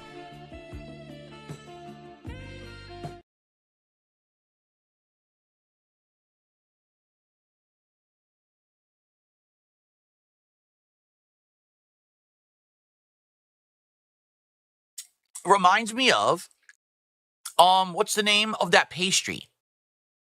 Fruit Newtons, obviously. A bear claw? What's the pastry that's very flaky and has the sugary topping? Yeah, and they put fruit in it. Sometimes it'll be apple. Sometimes it'll be other fruits. A bear claw. God, what's it called? A bear cruller? claw. Uh-huh. The bear claw. It's not bad. It's similar to like a Danish consistency, I would say, but it's very flaky. It tastes almost exactly like a Danish or, a strudel? Maybe a strudel. Oh, no, that's it. James got it. It's a turnover. That's exactly what it's like. It's a turnover. Get help. It's a turnover. Well, speaking of turnover, this is what some people might be referencing. There's a commercial here called a Fruit Newtons commercial. However, this person is just titling their video wrong. Here is a Fruit Newtons commercial, but you'll see, do they say Fruit Newtons in this commercial? Let's find out together. Come on. Never. I thought I said no eating cookies in bed. It's not a cookie, Mother. It's a Fruit Newton. Oh, carry on then, carry on. A cookie is just a cookie, but Newtons are fruit and cake. Okay, so slow down. Hold on. I'll analyze the tape. He said He said Fruit Newton. However, that is not what they're referred to as. As you could see from the packaging, it is raspberry, strawberry, and apple Newtons. They all have individual names. And once again, this is a British style reference here. This is clearly a British style commercial. Fruit Newton. Fruit Newton. It's a Fruit Newton. Oh, carry on then, carry on. A cookie is just a cookie, but Newtons are fruit and cake. So it looks like they're known as Newtons, okay? But they do have a fruit before them, and you have to individually say the kind of fruit that comes before them. I'm taking a tie on this one. This is a tie. This is a draw, as it were. This is a draw. Over consistency. Chad is right, and also I am right. So that's called a draw in the business. Big ups. Like an apple turnover. Reno Ryan says, ALT, Phil said it, so they exist, give Felton. Well, they do apparently exist in British-style countries, but... It's not apple. Now, it's supposed to be strawberry, but it was very... I think what happened is all the filling came out. God. I'll take the L on that one. I will take the L officially. But I'm just saying, I've never heard them called a Fruit Newtons in my fucking life, honestly. Honestly. I've heard of Fig Newtons, but I've never heard of it. I don't think we sell those other kinds in America, guys, do we? If I go to Walmart and search a Newton, I'm getting a Fig Newton, and I think that's my only option. To be honest, TBH, skibbities. Let me see. See? Oh, they do have strawberry Newtons now. All right, I don't know why we're on this fucking Newtons talk. Get out of here. Tired of it. We do have, in my local Walmart, there is a strawberry Newton and there is a Fig Newton. So there we go. But I do not see Fruit Newtons. Okay? Berry, but it was very... I think what happened is all the filling came out. So it's like a dry turnover. All right? Oh. We're gonna eat a lunch meat sandwich. Fruit Newton insinuating there's a, like, meat Newton. There you go. See? Yeah. Crumbs just came down. It can only be a certain kind of fruit, so why would you need to say Fruit Newton? Good, big ups. Good point. I'm slowly working my way towards a W. I'll get there eventually. I actually like it. I thought I was going to hate it. I actually like it. I just wish that it had filling. Like the strawberry filling doesn't exist.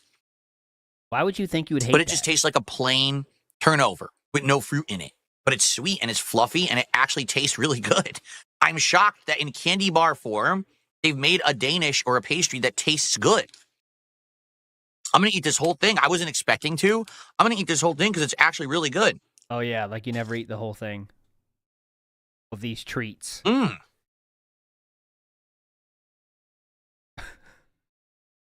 is a fun goal. This. What? Wow. I actually recommend this. Oh, thank you. So it's called Cat Tat. And it was the strawberry pastry or whatever. This is seriously good.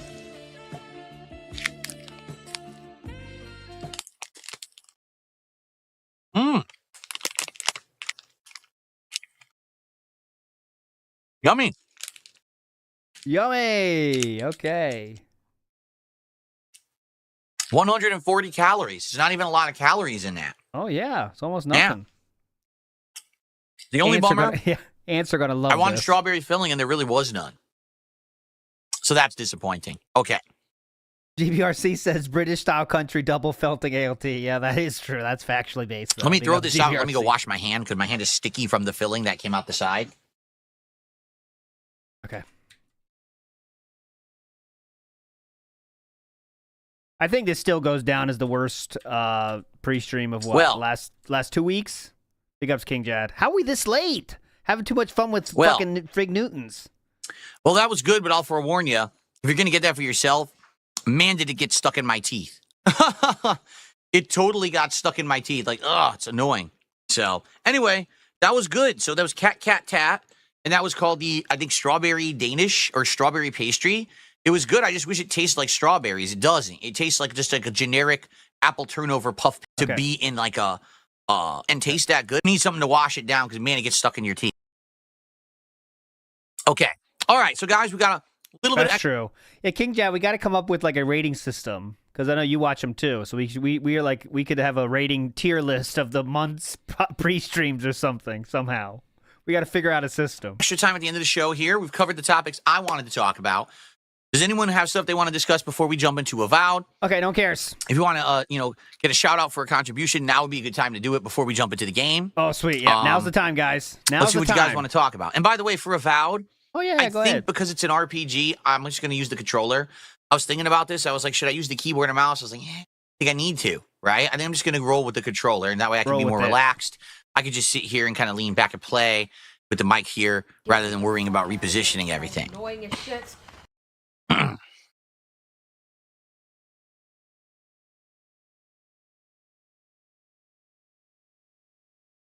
Okay. Yeah, well, we'll talk eventually.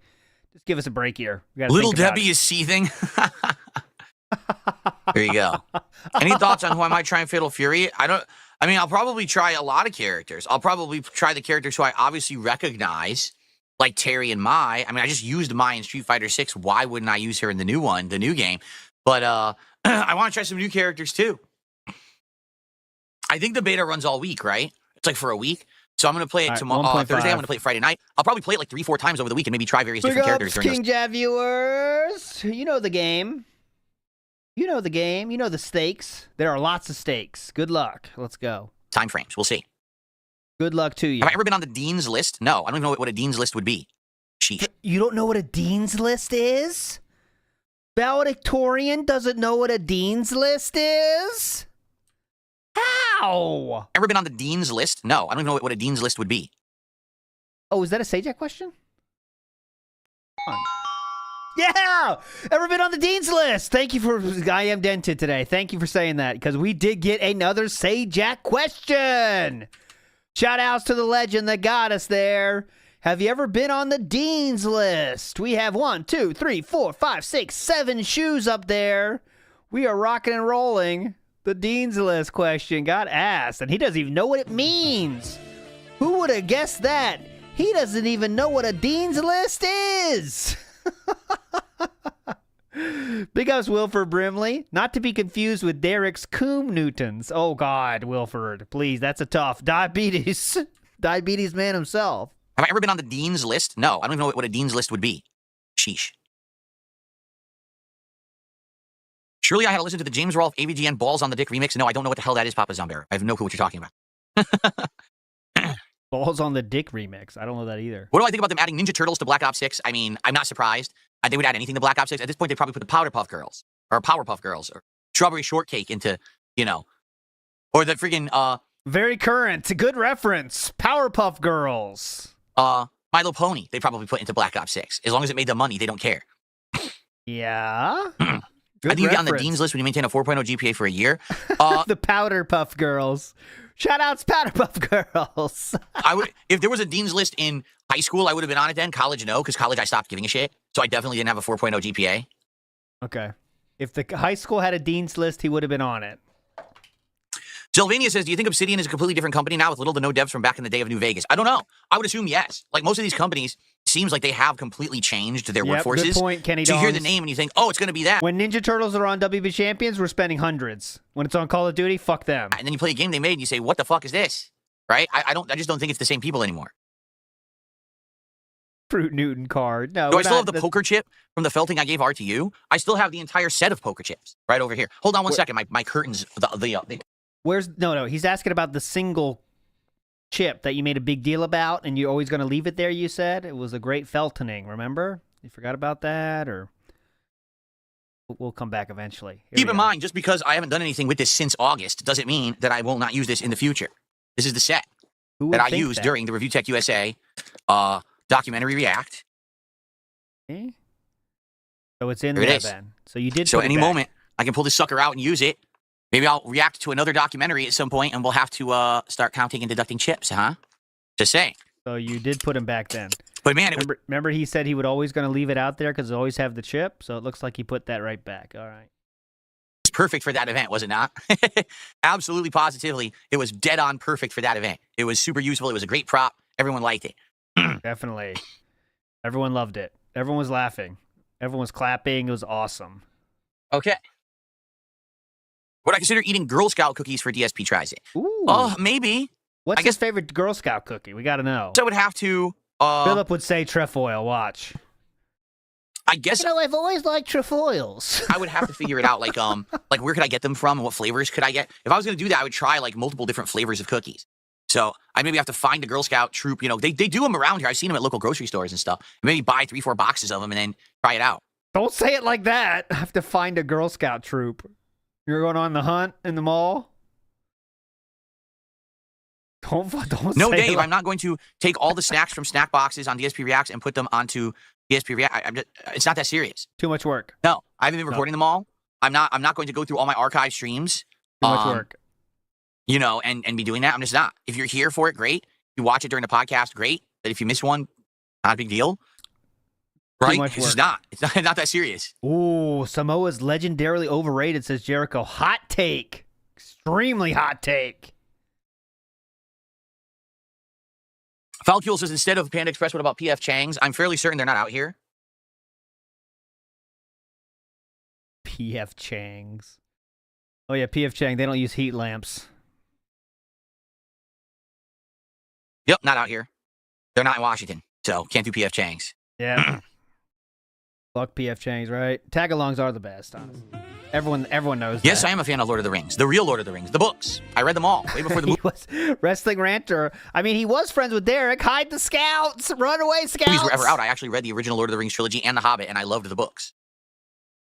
How much did he get through, you wonder? Did he read all Would that? I ever try Hawaiian dirt cookies? I don't know. Like, ask him about any character. You know what I mean? Like, tell me, like, one thing from the books that wasn't in the movies. Can you tell us about that? Or, I really wonder, you know? Never heard of them. I don't know what they are. Yes, I've swam in the ocean before, and have I been frightened by a fish? Yes! No. We got another one! Yes! Good question, Jesus is the true king. We had another one. Were you frightened by a fish, was just asked. Yes! Hype rising very quickly now as the Sajak questions are getting asked.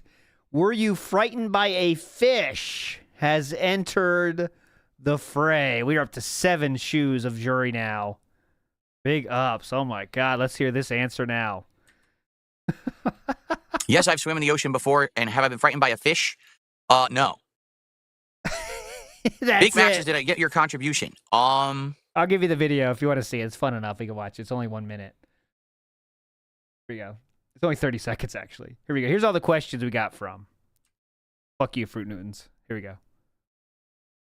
Have you had the beard that long? Do you ever use like a comma or a semicolon? Were you frightened by a fish? How do you feel about fish? Were you born in a castle? What does the sheep get? So what do you like to clean? Have you ever ripped the tag off a mattress? Where do you get your popcorn? Do you say caramel or caramel? Are you a dill person? Do you do this? Do you have a DJ name? What else do you like about me? Are you good at pool? Did you read tarot cards? Did you used to be a goat farmer? Ever been on the dean's list? Have you ever scored a game-winning goal? Did you bring any coins with you? Did you bring any produce with you? Do you ever pause? Tell me where Paul is now. What's your vision board? What's 1/2 of 1/2? What's the first word you uttered as a wee one? That's amazing. The legend is still here, though. This is the true legend. What really happened here? Did 3 acrobats really choose to avenge their sister's death? And haven't dogs and cats been known to predict earthquakes? But this is the ones we didn't do because these were too hard. These were like so fucking specific. We did the other group of Jonathan questions, and we got almost all of them, but there's a few that just proved a little bit too tough. Here is the questions from Pat Sajak, by the way. It looks like Big Mac, you popped your re-up message for having 22 months as a member. That's not a fresh contribution. That's something that already happened in the past. But thank you, Big Mac, for 22 months as a member. He says, what's your favorite candy or candy bar of all time? Don't have a favorite. I just love chocolate. So anything that's a variation of chocolate, you know? All these different ones I've liked over the years. Let's see. Hershey's Symphony Bar with the almonds and toffee. Snickers. 3 Musketeers. Milky Way. Nestle's Crunch. Okay? Just to name a few off the top of my head that I really like and I would eat at any moment. If someone were to say, hey, here's one, would you eat it? Yes, I would eat all of them. Okay? He knows them all, too. He was rattling those off. Hell yeah. Yeah, what up, Mr. Beast? Yeah. Oh, God. I told you about my kids that are watching Mr. Beast now. Those fucking Beast bars. We see those at Walmart. Oh, they roughly want one. I'm not buying them, though. I do not support it. Not buying it. Tired of it. Not buying them. I don't give a fuck. You want candy? Get yourself a 3 Musketeers. Shut up. Magic Short Bus says, does WPIG have a firm? I want to put my super chats on a pay-in-4 plan. All right, well, I'll work on that. I could get it. Big House Magic Short Bus. Yes, I do yell very loudly. I block people off. No, I've never been frightened by a fish. I don't know where this meme is coming from because people in multiple chats are asking me, have I ever been frightened by fish? No, I don't know where this meme is coming from. Hold on. What? We got a double style. Okay, I'll add it. I'll add a double one for that. Hold on, let's hear it again. No, I've never been frightened by a fish. I don't know where this meme is coming from because people in multiple chats are asking me, have I ever been frightened by fish? No, that was a good question. I've never been scared by a fish. It's just a question. All right, well, that gets the double. I will add a double here. If I don't do it now, I won't remember. So let me get that was asked twice. Now, it doesn't mean anything extra, but we did get a double style here. The 2. Okay, now we'll remember it forever. It was asked twice. Shout outs to whoever asked that one. All right, get out of here, Sajak. Look at this sexy man. Get out of here. Come on. Big ups, King Be Cruel. You what got do it? I honestly think Review Tech should do to improve his life? Nothing. He can't anymore. He is now contracted to work for Keemstar for 5 years. He's fucked his life. He's done. Definitely. He has to do whatever Keemstar tells him for 5 years. So now he's forced to embarrass himself. Remember, I'm not my up advice on that lore, by the way. I don't care either, but I know some stuff about contract with Keemstar or whatever. I don't care. Was to go away for the fall, like go away around October through December. Just go away for a few months. Come back in January, refreshed, your mind, off drugs, maybe healthier, rebrand, start over, make positive content. Don't be an idiot or a lolcow, but instead actually try to review tech. Work hard, bust your ass, do the work. Instead, do the work. He said, oh, I give up, I'll delete my channel and I'll sell everything to Keemstar, and now I'm stuck working for him for 5 years. So he did the absolute opposite wrong thing. Wrong thing. That's that. So there's really no reason to talk about the guy any further. Yeah, so DSP, why don't you stop being a lolcow? When does that, if it's that easy, I mean, just do it, right? He's basically the least pertinent person on earth at this point. Seriously. Okay, well, it could have that claim if you didn't mention him 3 times Rocks, today. I found a React video on YouTube about your playthrough of the 2011 3DS title Super Mario 3D Land. I can't find your gameplay of it. Did you play it on the side? Super Mario 3D Land?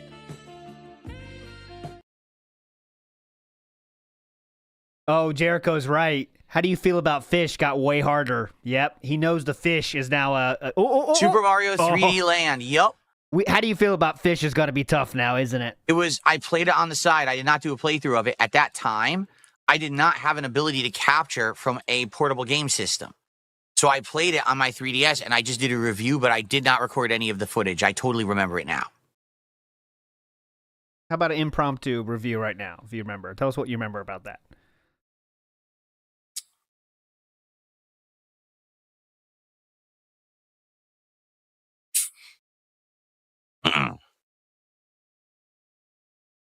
Does he mention, can we get to $50 before the pre-stream ends? Does he mention it? Okay. Money's not really flying in right now, so he might mention it. Do they have the food chain Saucy by KFC where I live? Never heard of it, so I guess not, or I haven't seen it. Saucy? I've never heard of that. Okay.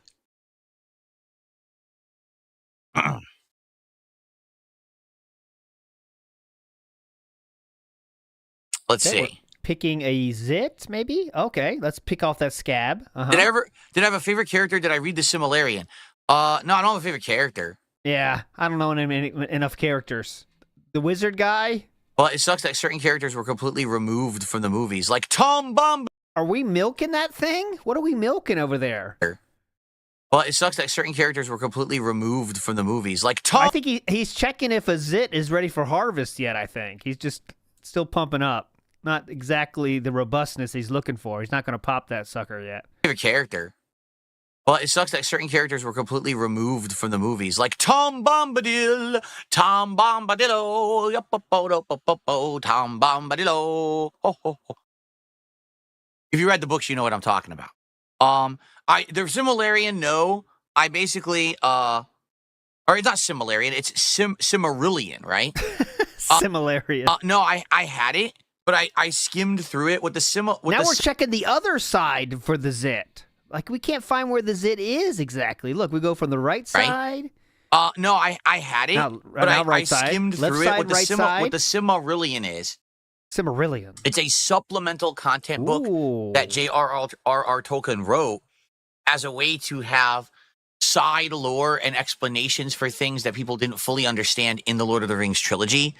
It's kind of like an encyclopedia of side knowledge that you can reference to get things in the universe. You can reference but I never got into things? it so far. I didn't think of that as a reference book, but maybe I'm wrong. I don't know. I've never read that one myself. Is that a reference book, like an encyclopedia?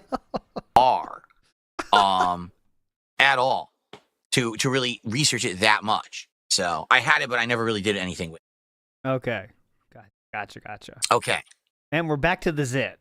Why don't we just pop that puppy, all right? If it's caused you that much issue. What are we working with here? What are we doing? Come on, let it go, man. What was that? Who's my favorite movie and comic villain? I really hate, okay, I'm going to be honest. I hate when people say, what is your favorite? What is your top? What is your best?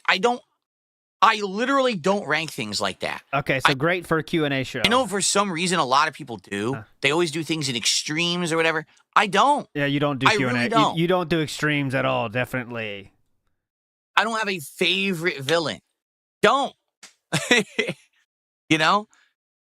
Here, a villain from my childhood that I remember from time to time, and I can think of every lyric of a song that they sang. Scar from The Lion King. Okay? There you go. Is it my favorite villain? No. Okay. But it's a villain that I remember. It's a villain that's very memorable for me because that was my favorite animated movie of all time. Oh, we know and that. I remember the musical numbers were like standouts, right? But I just don't, you know what I'm saying? Like, I don't think that way. I don't think in extremes at all. I never really have. So when people say those things to me, like, who's your favorite? Who's your least favorite? What game would you bring on a deserted island with you? None. Okay, so don't do Q&A. Because I get bored of things over time. It wouldn't matter if it's my favorite of all time. If I play it too much, I'm going to get bored of it. You know what I mean? Like, I don't have these absolute thinking. I guess a lot of humans do. I don't think in absolutes at all. When you ask people to ask you questions, things quickly go into what's your favorite, because most normal human beings think that's a normal question. Unfortunately for Philip the Alien, who is now picking, I'm not sure if the zit is running away, but we are having a lot of fun trying to massage this zit into a stable location. It appears to be moving all over the face into different cavities or crevices, and we can't quite nail down where it is. We'll get there eventually, maybe. Jericho TSK says, this is an absolute autistic-style rant. Thinking about he has to declare an absolute favorite he has to live with forever. Yeah, I mean, it's not that deep. You know, if you said, what's your favorite food? I would say, if I had to take a favorite food, let me see. Well, I like a lot of food, but I'd probably say pizza. I don't think my life has been changed by saying pizza is my favorite food. And I might change some other day. I don't know. But right now, pizza probably. You know what I mean? But that's just me. I'm not descriptive word. Clinkerton Leg says, he doesn't talk in extremes. Excuse me, what? I know. Every question is met with extremism when you're criticizing him kind of in your question. That's the thing, right? It's like if you might be criticizing him with your question, then we break out the extremes, right? Then it's like, all right, extreme. Okay, now people say I have to stream their favorite game 10 hours a day, not look at other games. That's not me, okay? That's not me. Jeff Joestar 95 says, does he actually like anything? Does he do stuff for attention and fitting in? Now, that is a deeper question, but I think it is true. I don't know what he likes. Does he actually like anything? Or does he do things because he knows he's supposed to do things and they just pass the time? I think that's why he's so addicted to the mobile game as well, because it is doing something and there's no thought involved, and it is doing something and you're winning. But how deep is that experience, right, for a normal human being? I know some people like TJ Gamebox play the game because they do like it and it's a fun game, but he's also not spending that much money on it. But I don't know. It's what does he actually like? I think he likes time periods more than things, right? When he was younger, he'll like those kind of he always remembers the old times when things were better, which everyone does usually because things were a lot easier when you were kids. You know what I mean? Okay. Grazing Poro posted in Discord. I am correct. Goobert Enjoyer has a message here, and he says, "Fruit Newtons never existed. It was Fig Newtons." Including various flavors, and then in 2012, they added other flavors. So they were never known as Fruit Newtons. Do I take the W on this? I don't know. I'm on the fence about it. I don't want to cause a riot with the frogs, but... Instamat says, I think not really enjoying things is a narcissistic trait. Oh, well, maybe I definitely will bring that up with Steve then tomorrow, because I'm not sure about that, but it's believable to me.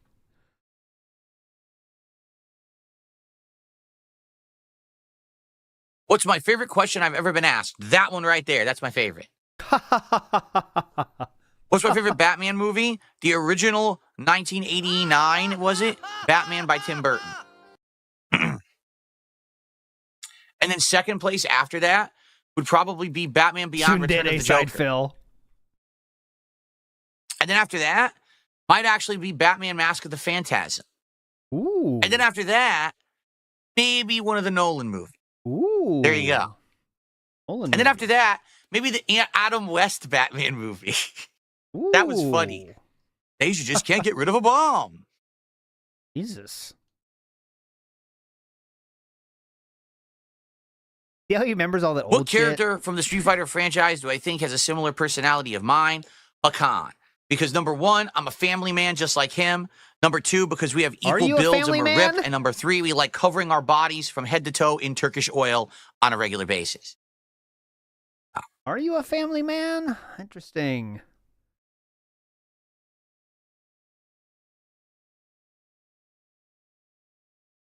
A family man. Okay. Hilarious stuff, by the way. And we are back to picking and massaging our zit. It's moving down in the neck now. Here it is.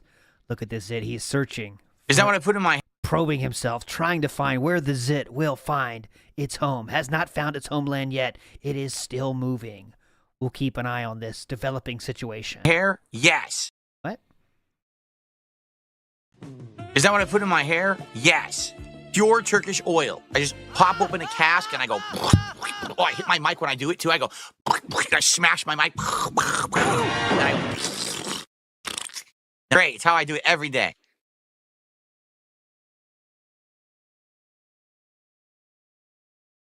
Oh, we found it. We've located it on the left cheekbone. We are now pushing it in, moving it, trying to lock it down into its position. What brand is my keyboard and mouse for PC gaming? Logitech. This is the... Hold on. Oh, God, yeah. G915 TKL Lightspeed Wireless RGB mechanical gaming keyboard. And I forget, they have different... Eat your heart out, trolls! Styles. And I forget which one I picked. This isn't the clicky keys. This is the other one. It's not the ultra soft and it's not the hard click. There's like, I think it's called tactile. So that's this keyboard. That's the one I use for gaming. Tactile. And it's the light speed, which means it's the absolute lowest latency possible for wireless. So it's good for gaming. It doesn't give you input delay. Trolls felt it again. It's not a hard click or a soft click. It's a tactile. And then for the mouse, I have the G705 mouse. I believe it's called the Hero mouse. Right, look at this. And it's also light speed, meaning the absolute lowest amount of delay for gaming. It's literally light speed. So I have absolutely no input delay with my mouse or my keyboard. It's exactly the same as if they were plugged in. No, that is literally not possible. Though it can be really low. That is not physically possible in the universe we currently live in. You could have a wired mouse, though. Tez says, I really think his brain stopped developing at 13. And I think there's something to that, right? We're still stuck at that time, right? There you go. Huh? Well, it's literally no difference. The same as being plugged in. I'm reviewing tech in the USA. Philip? We are loving our rich comments today, I've never played a Pillars of Eternity game, no. So I don't know anything about that.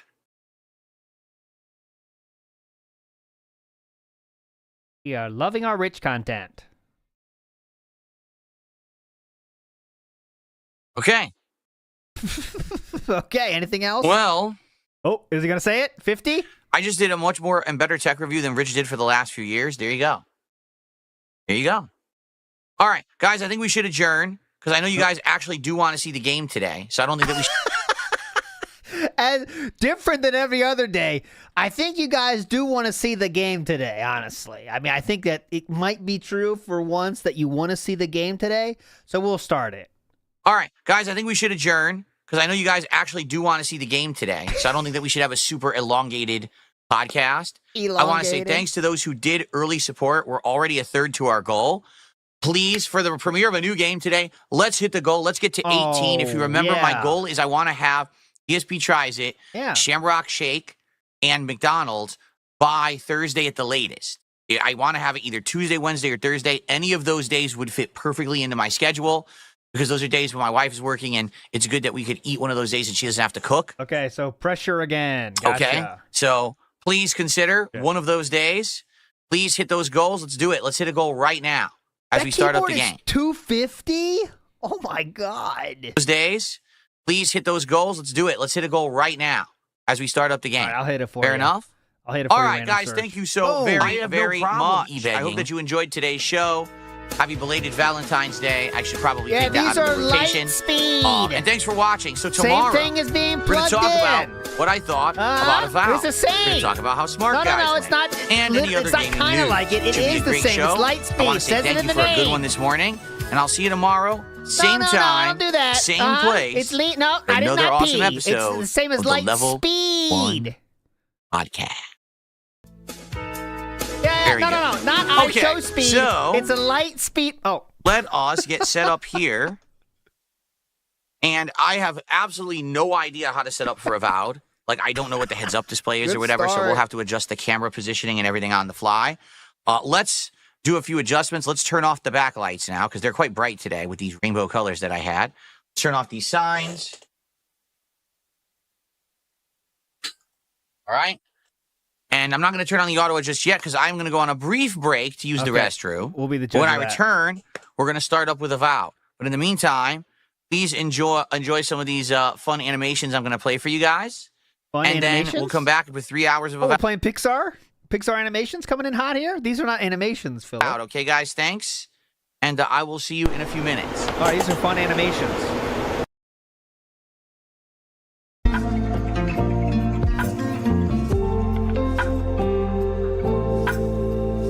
Wow. Okay. Moving forward positively here. Let's see how long it takes to come back. That was 12 minutes later. Oh, boy. Okay, let's get set up here. What was that oh boy for? Oh boy. Update what? I swear to you, that did not show. That happened while I was doing the podcast. So we have to wait for an update for the game now because they did an update during the podcast. Wow. All right, here we go. Auto adjust here. Okay. Following me? Yep. Good. Okay, cool. Am I in a good position here? Let's see. The graphical adjustments first. Get it running. We're going to try to do, let's do 4K for this. Definitely. That way you guys can actually see the best quality. Well, we can't see 4K though, right? You'll be seeing 1440p. Downscaled a bit. I'll be seeing the full 4K. Let's see if we can get it run. That's the I doubt it's going to run at 120 frames in 4K, but maybe we can get it to just do 60. Good computer. Great computer choice. What's up, X Shooter? How are you? Hey, there's one. We're not getting in the temple though, but I'll still hit it. I probably got to lower the game volume because I had it on max last night for Ninja Gaiden. Let's lower that a bit. Down to around here. Okay. Our first Generate piece. those shaders. Do it. Zero chance we get there today. We didn't get there yesterday, not today. And we have a no temple week? Possible? We still got 2 more days. So tomorrow's that being said, and Thursday and Friday I'll be doing the pre-stream, so we got 2 chances left.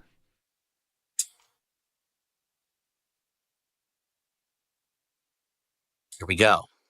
Usually we get it once a week, honestly. That's the average. Which I think is perfect. That's the rate we're looking for. We want. Okay. Oh, good. So the audio on mute because the gameplay is better than the writing. Says Dab Hands. Oh boy. Oh, good. It's always good when you're in an RPG where the story's terrible. That's great.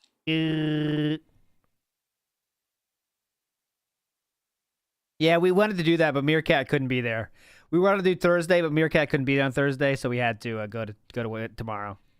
Wanted the whole crew there for the Act Factor. Should be a whole crew, Random Sir. Should be. Sam's probably, but not 100%. But yeah, that's the goal, is that full crew for Act Factor.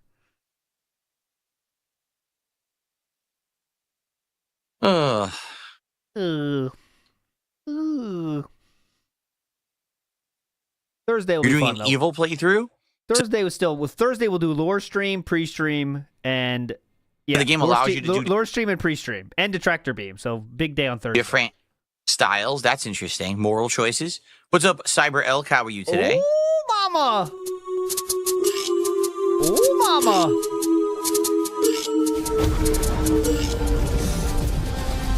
Oh, mama! That's 2. YouTube mode ends it, though. You know that. YouTube mode ends it. Lore on Thursday is going to be Sandwich Shop lore. Sandwich Shop. When did that start? Could this happen? Could we get to the temple? Find out next time on WPIG. Okay, then. Okay. A new fancy Obsidian intro. That has to be What's Up Somebody. ZemTXC. What's Up Name. It can't be What's Up Everybody either. Or Jaden Game Boy the Free Spaces. Let's make it very large. Oh, definitely. That's what she said. Okay, we're not doing menus. Okay, February 8th. All right. Uh-oh, there's the last chance. Here we go. Alrighty, folks. Well, welcome to the premiere of Avowed. It is the official release date. No February temple! Fuck! February 18th, 2025. I'm playing it on Game Pass on my gaming PC Belted. here. We're going to get the graphics set up. I'm currently playing at 4K resolution. All right, going live. We are at 40 whatever. We go Any to... real issues graphically. What is this? Krakenborn? What the hell is that? 51, popping off. Now, as we know in video games, there's always a secret behind the waterfall, right? Yes. Yeah, the secret is that the water is poorly rendered. Look how shitty that water looks. Dude, that's like Xbox 360 era water right there. Like 5 demerits. The game. Ready? For this game, 5 demerits. The water looks terrible in that waterfall. There we go. What are you doing? He's standing there like, why are we soaking? We got Mr. Matt, who says, Sonic the Hedgehog onesie looking ass. Oh, Sonic the Hedgehog onesie. I didn't even see that, but now I see. Hello. What are you doing? What's it doing? Dude, we're making like stop Skyrim glitching. jokes. I want to talk to you or pet you or something. No, it won't let me. Skyrim glitch jokes in 2025 as well. Glitchy creature. Wow. You gonna make a clip out of that, glitchy. or?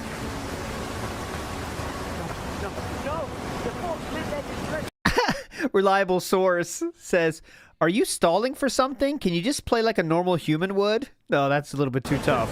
You know that. You know that. The outpost this way. That's a tough ass, douchebag.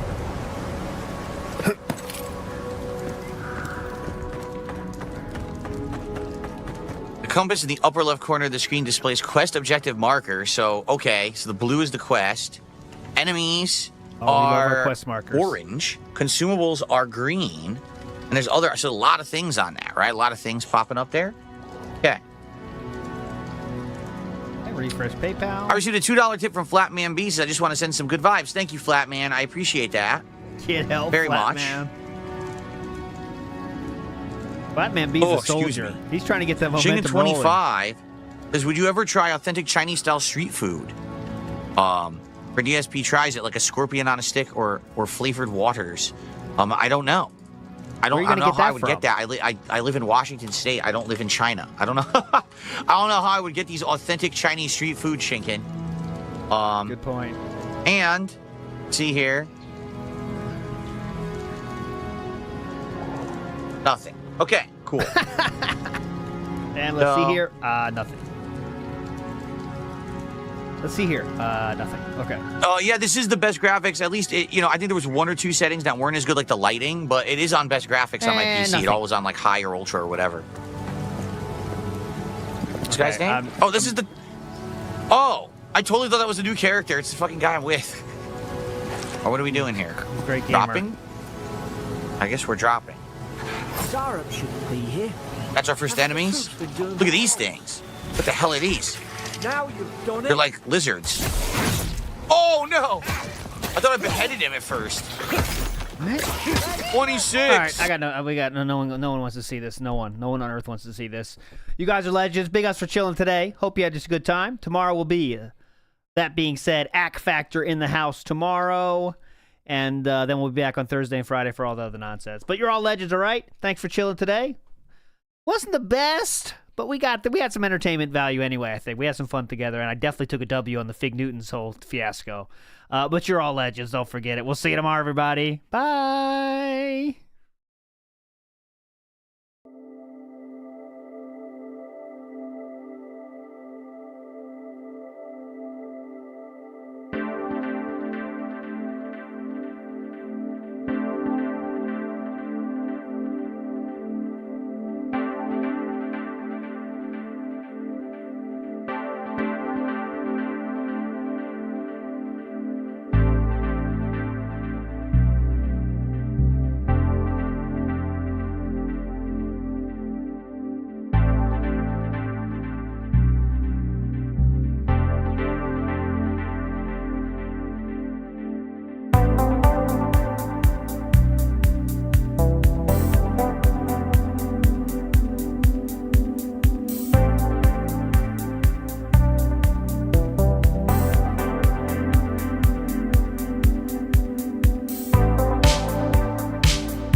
Drop here, but what's the point?